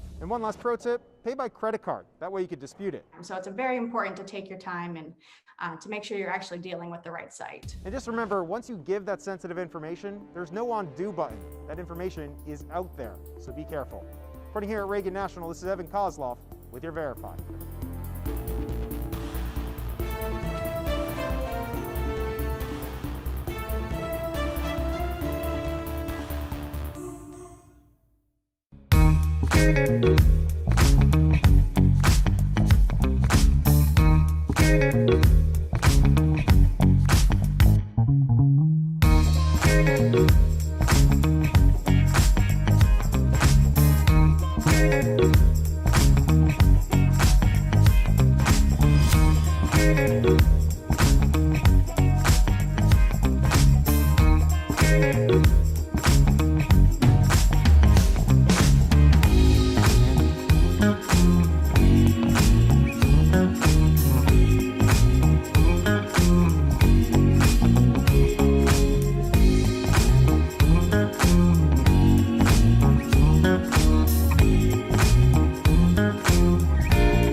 Tomorrow on DBL, from decades in prison for a crime he didn't commit to a multi-million-dollar settlement, one man is speaking out.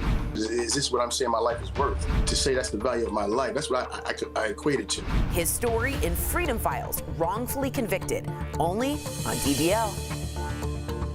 You do not want to miss that. If you are leaving us, you can watch the second half of the show on Facebook or YouTube. But if you're sticking around, here's what's coming up on DBL. Mentalist Wayne Hoffman is back live to play his mind tricks on us. Plus, divorce drama between Angelina Jolie and Brad Pitt, how their kids could get involved.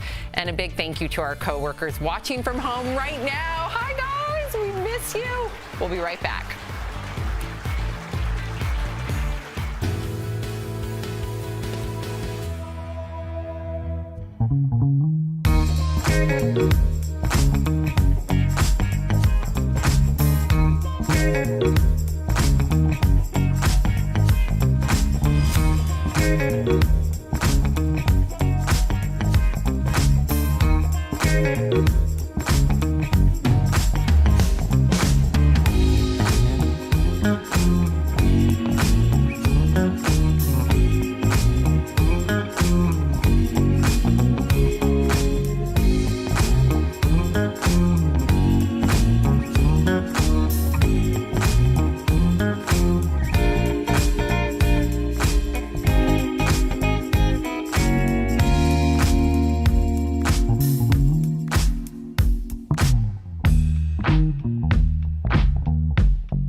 This is Daily Blast Live. We're talking about what you're talking about.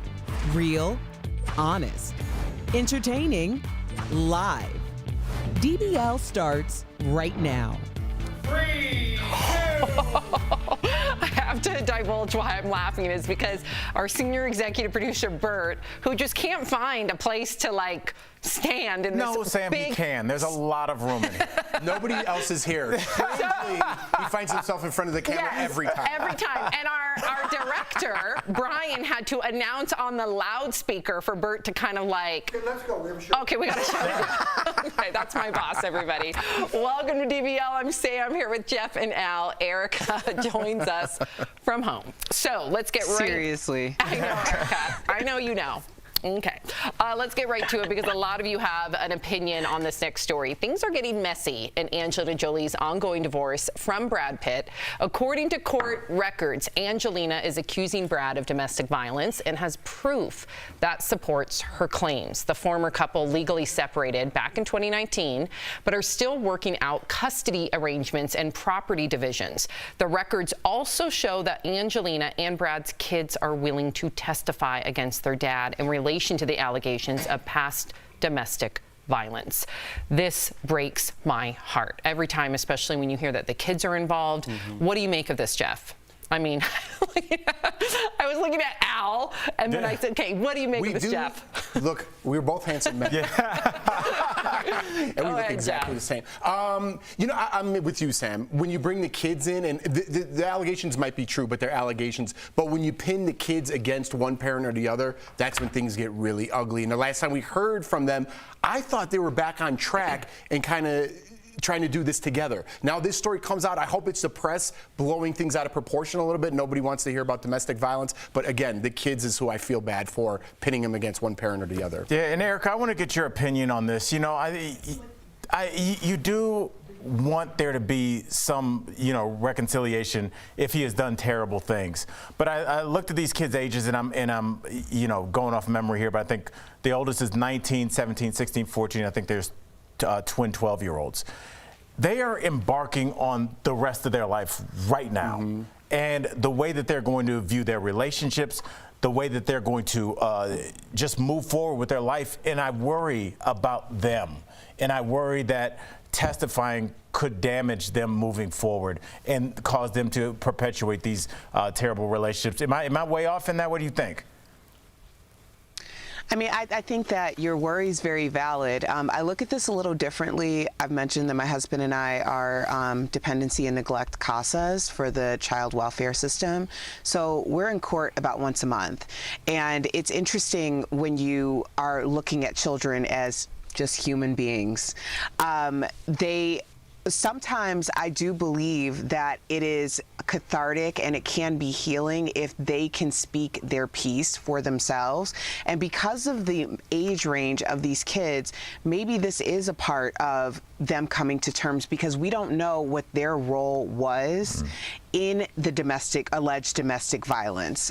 You don't know if one of them actually physically had to intervene or was involved. So I wouldn't look at this so much as like an indictment on their father. And I hope that there's a family, there's a system, I'm sure there's a lot of support to have this conversation. It might be a way of them just saying what their truth is so that they can all move forward. That's a great point, Erica. Okay, so we've all been binging our favorite TV shows during this past year. Now, a new study suggests that some people subconsciously become their favorite characters. Researchers from Ohio State University, examined the connection of 19 fans with the popular HBO show Game of Thrones. The study found that people who strongly identified with the show also got absorbed with their favorite characters, so much they felt that they were inhabiting the role of that character. Have any of you, Jeff, have you ever strongly identified with a character and started to become that character? Not strongly identified, but yes, I agree. I'm not a study guy, and there's only 19 people in this one, so I could totally make fun of it. But listen, if whatever you put in your mind, whatever you're watching, if it's positivity, I don't mean to go there, or negative, if you're online all day fighting with people, you're going to be a negative person at the end of the day. That's the truth. And if you're looking at positivity all day, your outlook for life is going to be more positive at the end of the day. That was my little motivational speech. That being said, I do find myself acting more like this person that I watch every single night. Larry David on Curb Your Enthusiasm, and I find myself running into situations in everyday life. So I love it. I kind of look like him. That's scary. But yes, so I believe this study. I totally believe this is true. Okay, Al, what about you? Mine is not similar to Jeff's. Mine is Omar from The Wire.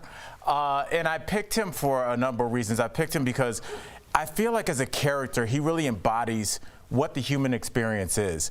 People can look at him and say he looks like this or he looks dangerous. But if you look at his character, he is many different things to many different people. Yes, on the street he's considered a criminal, but in his neighborhood he's considered somebody that tries to do good. And I mean, you look at other major figures, big-time drug lords that are beloved by the people that they protect, but also hated by the government. So I think life is never as simple as just looking and being able to tell what they are. Beautifully said, so complex, just like our Al. And Erica, what about you?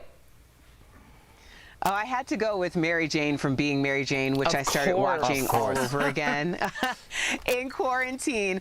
Out of all of my favorite Gabrielle Union characters, and you know how much I adore her, Mary Jane just struck a chord in me because Erica, your face is on her. Honestly. Look. She is.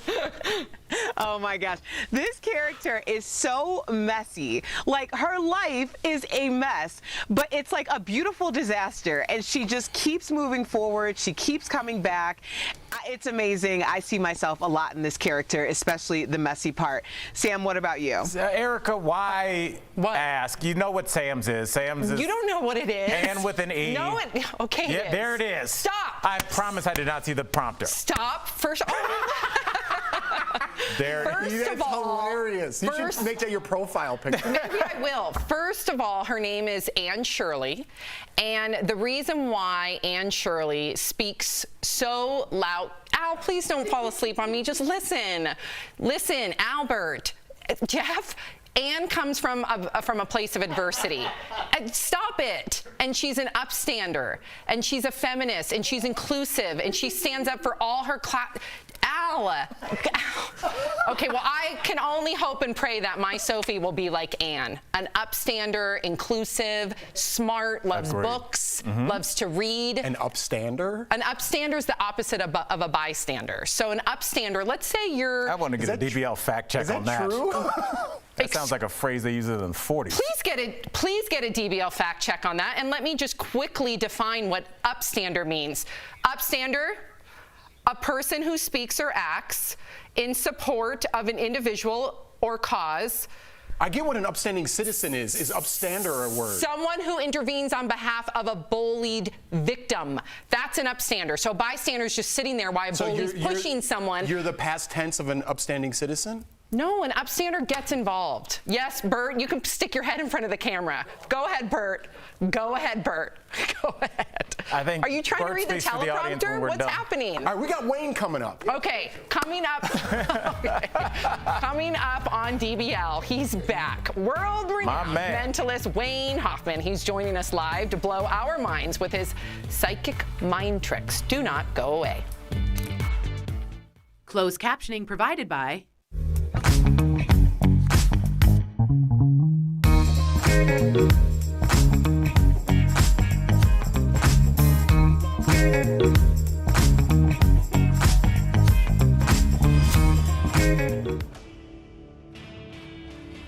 We got this question from a viewer. Are people with certain blood types at a lower risk of contracting COVID-19, specifically O blood types? Our sources are Dr. Amish Adalja, an epidemiologist from Johns Hopkins University, and Dr. Anita Dua, a vascular surgeon from Massachusetts General Hospital and professor at Harvard Medical School. There are some preliminary data that shows that certain blood types put you at lower risk for contracting COVID or having severe COVID. Right now, there are a number of studies that were done around the world. One was done in France, some in China, of course, the United States, here at Mass General. Dr. Dua worked on the study at Massachusetts General Hospital, and she's about to publish a paper on what she found between her study and those done around the world. It's still a 50-50 split. We don't know. There is some data that supports the idea that if you're type O blood, maybe that is in some way preventing you from getting the disease. The issue is all of these studies are retrospective, meaning the researchers are just looking at the patient information after it's happened. So it's not something that you can make a causal link from. You can get a hypothesis, you can see a correlation and association, but in science we want to kind of demonstrate cause-effect relationships. And as a result, blood type is not a part of any decision-making process, whether it be for severity of COVID or for susceptibility of COVID. So while there is some data regarding blood types, at this point, experts cannot definitively say people with type O blood are less susceptible to COVID-19.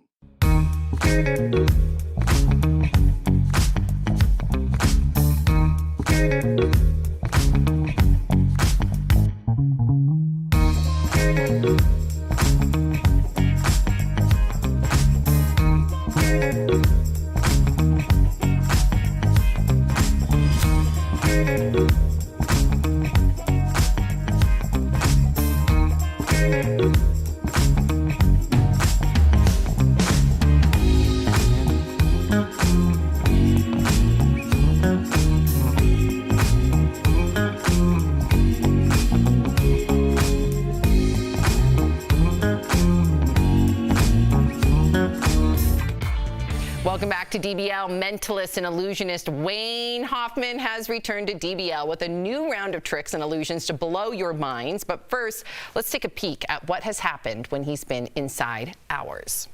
It's the Wicked Witch of the West. What is it? The Wicked Witch of the West? What is it? Oh my God, you guys. No. Out of any movie. How is it? Ruby slippers, baby. This is a random word? Out of 6 billion that It's totally random? It's not meaningful? It was random. Totally random. Yes. Tell me, here again. Boom, that's what I'm getting. Show it to Jeff. Jeff, look. Is it the same one? No, it's not. Is it advantages? Oh my God! Wow. Oh my gosh, Wayne. Wayne, what's going on? Wayne, thank you for joining us. How you guys doing? Also, thank you for, making our Christmas party so fabulous way back in December. Thank you. Oh, yeah, of course. It's always fun to see you guys and get in your heads. You never know what you're going to get. I know. I'm a little nervous. Take it away. All right, I'm ready. All right, so we're going to try an experiment, and I'm excited for this one. I actually asked the producers to make sure you guys have a deck of cards. And Al, I think they were going to give them to you. Do you have a deck of cards with you? I have them right here. You do? I'm ready to go. And they're in a box, too. So here's what I want you to do, Al. I want you to, without showing the camera any of the cards, and don't even look at them yourself, I want you to take the deck of cards out of the box, and I want you to hold them in your hands like this, face down, so they're in between both of your hands. All right? Okay. Now, I want you to take the top half of the deck, and I want you to lay them on the table face down. So take about half of the cards, cut them, lay them face down on the table. Good. Okay. Now take the stack that's remaining in your hand, and I want you to lay them crossways on top of the other pack. So you make a little cross on the table, if that makes sense. Just lay it down. So you basically just cut the cards. Now, Al, do you have any idea where you cut? Is there any way you would know where you cut to? Absolutely not. Of course. Now, you're on the other side of the country, so there's no way that I could know either. No. But here's the weird part. I got dressed for the occasion today. That's right. I got this necklace from a little shop. It's called the Conjurer's Cabinet. They sell cool stuff for magicians. What? And I bought this necklace with a pendant. Take a look at this. My pendant is the Ace of Spades, which is my lucky card. Now, if I'm correct, not only did you cut there, but I cut to the same exact spot as well. So what I want you to do, Al, is lift up the top half of your deck and see if you cut to that ace. It better not be an Take a aces look. page. What? Stop it! How? I promised. Yes, I promise. I did not. That is. That is so. I'm feeling like Erica feels like when she makes that face, like this is weird. That was not a trick. I mean, you didn't touch it. I promise, Jeff. Yeah. You know. I swear. Oh my goodness. Okay, so you're incredible. What else do you have for us today, Wayne? It's a great question. So I have another exciting one for you guys. We're going to try something with both Jeff and Sam. We're going to have you both involved. And this next one is a test in fate. And I'm a big believer in both luck and fate. So I have a book here. What you guys are going to do is you're going to help me select a random page number out of the book, all right? So what's going to go down is this. I'm going to take a card, and you guys can tell me where you want me to actually place. We'll use it as a bookmark. You can place it kind of toward the bottom, toward the middle, toward the top. So we'll start here. Jeff, do you want me to place this bookmark toward the direct, right down the middle, little south of middle, or little north of middle? It's up to you. I'm an end of story kind of guy. I'm going to go a little south. Little south, you got it. Now, here is where things get interesting. Now, you could cut to any page that you wanted to. If you would have opened up here, you would have had, let's see, page, what is this? Page 70, or no, what is that? 16. But you didn't. You went way deeper. You went toward the bottom of the book. Now, here's where things get even weirder. I'm going to open it to where you cut, but I'm not going to show you guys the page number in a minute. Now, Sam, do you want to move a few pages toward the beginning or a few pages toward the end of the book? It's up to you. Yep. Since Jeff is an end of story type of guy, let's move it in the opposite direction. All right, we'll do a couple pages this way. Now, how many pages approximately do you want to go? It's up to you. Let's go with lucky number 11. All right. We'll try 1, 2, 3, 4, 5, 6, 7, 8, 9, 10, 11 pages. Now, before I show you the page that you selected, I'm only going to give you one shot. Do you guys want to keep the page that we're at, or do you want to change it? Dealer always says stick. All right. Okay, I'll go with Jeff on this one. Stick it. Okay. Now, when your head hits the pillow tonight and you're wondering what would have happened if you would have changed it, just think about this moment, because I asked you if you wanted to change it. Check it out. We'll get a punch in on what page you selected here. You selected page 92 and 93. So here, we'll go for the, let's see, where are we at here? This one right here. So you opened a page 92. Okay, now that's totally random. It's decisions that you made to page 92. Well, that's your lucky number for the day. And you know what's funny? What? That's my lucky number too. You see, I used to play sports, and anytime I would be on a new team, I was always asking the coach, "Hey, can I get my lucky number?" And oftentimes, I did. Oh my goodness. Wait. What if we switched? I am done. Wait, what I if we am done. switched? I love What that if I you said can't. 7 pages? What if I said 49 pages, which I almost did, but then I thought for time purposes. Every time. Every single time. Man, you're the best one. Wayne, you are just unbelievable. Unbelievable. We thank you love so you guys. much. We love You're the you. best, Wayne. Man. For more info on Wayne Hoffman and to book him for virtual events, head over to his website at waynehoffman.com. He is the real deal. You won't be disappointed. You'll be scared. We'll be right Over back. Zoom, he still does it.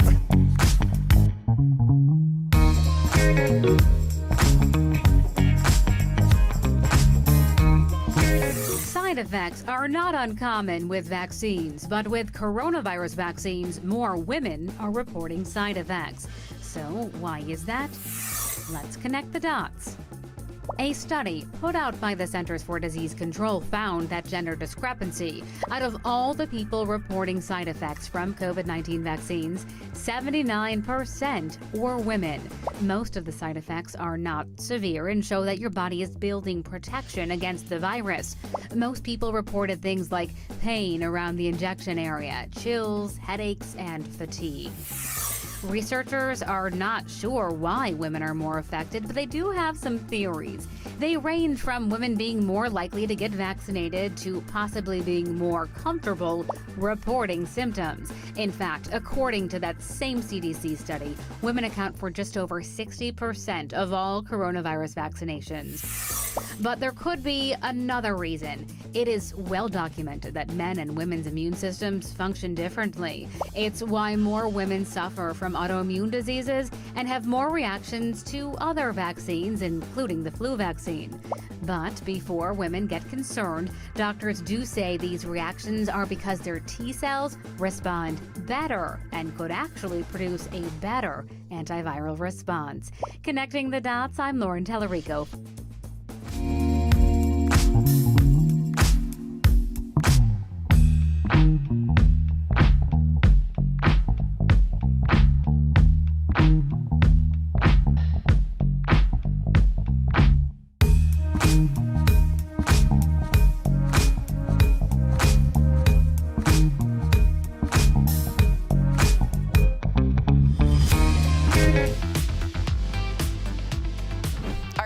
For us today, Steph. Hey Tori, I'm here with some great products and deals for you guys. So first of all, I've got something that will give you that warm and cozy feeling. It's the Great Bay Home 15-pound Sherpa-lined weighted blanket. Yes. This is super soft and it disperses the weight evenly across your body with tiny little glass beads that are designed to help you relax and get a restful sleep. And the best part is designed for all season use, so you can enjoy it all year round.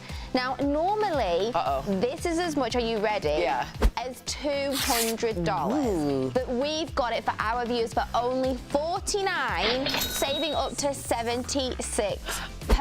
The weighted blanket is like the 2020-2021 like cup of coffee you have to have, so I'm getting this. It's really good for anxiety as well. Like, and you know pressure me. on your body makes you feel calm. I'm a walking piece of anxiety, so this is great. Really, really good and so soft too. Okay, next up, we've got the perfect item to replenish your hair's moisture and restore its radiance. Check it out. It's the 24-pack Hask single-use deep conditioning treatment. So you can hydrate your hair with these deep conditioning masks. This deal should also last you, are you ready? 3 to 6 months. And you can choose one of the 3 treatments that suit your hair type and your need. So we've got the rose oil and peach. It's for color protection. Then we've got coconut milk and honey. Oh, sounds gorgeous. Quenches and controls fizz for all you ladies with curls. And last but not least is the blue chamomile and argan oil for brightening and repairing blonde Bing, hair. bing, bing, bing, bing. Normally it's as much as $60. We've got it for only $20. Saving our viewers 67%. And you know what? No one's going to the hair salon right now because of COVID, so this is great. 3 to 6 months, you're done. And it's going to keep your hair in really good condition in the winter months. It's really cold in Colorado right now. It's terrible. We need all the moisture. Amen. Okay, now Tori, we've all been spending more time at home using video calls to stay in touch. Well, what about an upgrade with this Gabba Goods 1080p HD webcam for computers and laptops? So it'll work with all computers via its USB port, and it's compatible with all video conferencing apps like Zoom, Skype, and more. It's got a professional wide-angle lens that's good. that gives this camera ultra-clear video with crisp, vibrant color. And it's got a built-in microphone for capturing perfect sound. Normally this is as much as $60, but we've got it for only $19. Woo! Saving up to 68%, Tori. So my dad is like, I think his office, they only see his eyebrow for the past year. So this will be that wide-angle lens for your folks, guys. This is genius. Absolutely. Great product. And great with price. the microphone included. Yeah, that's brilliant. Amazing. Brilliant. Okay, last but not least, we've got something to keep you jamming to your favorite tunes at home or when you're on the go.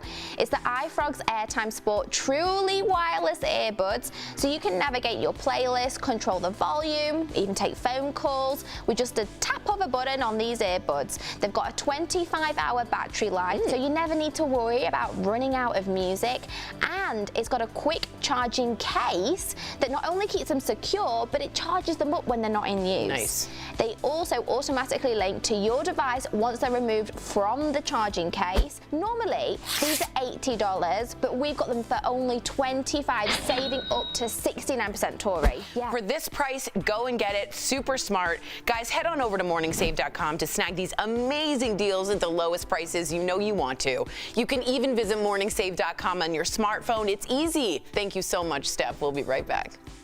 Promotional consideration is brought to you by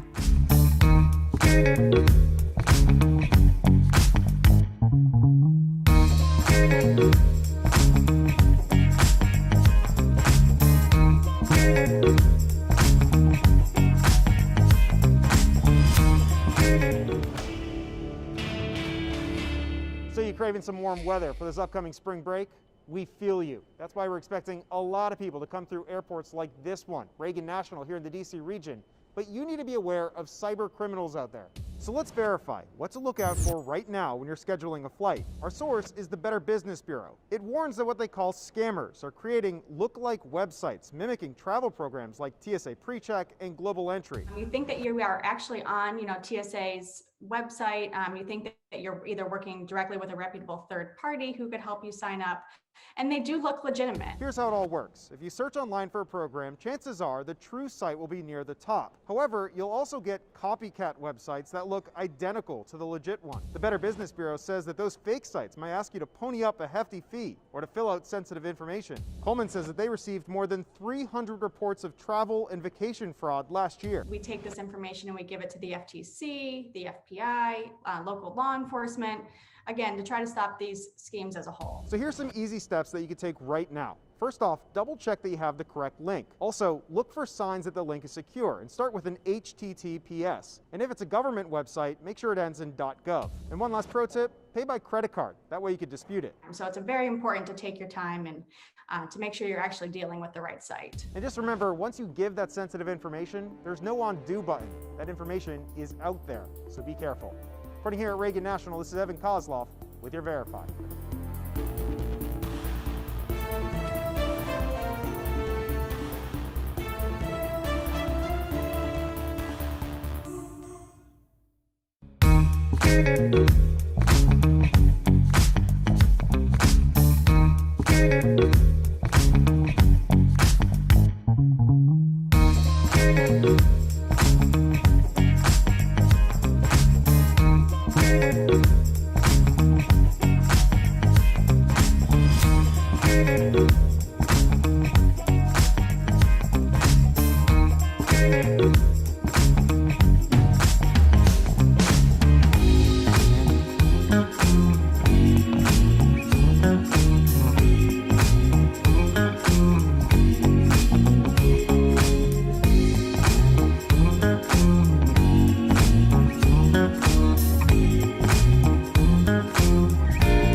Tomorrow. Have a great day. Bye.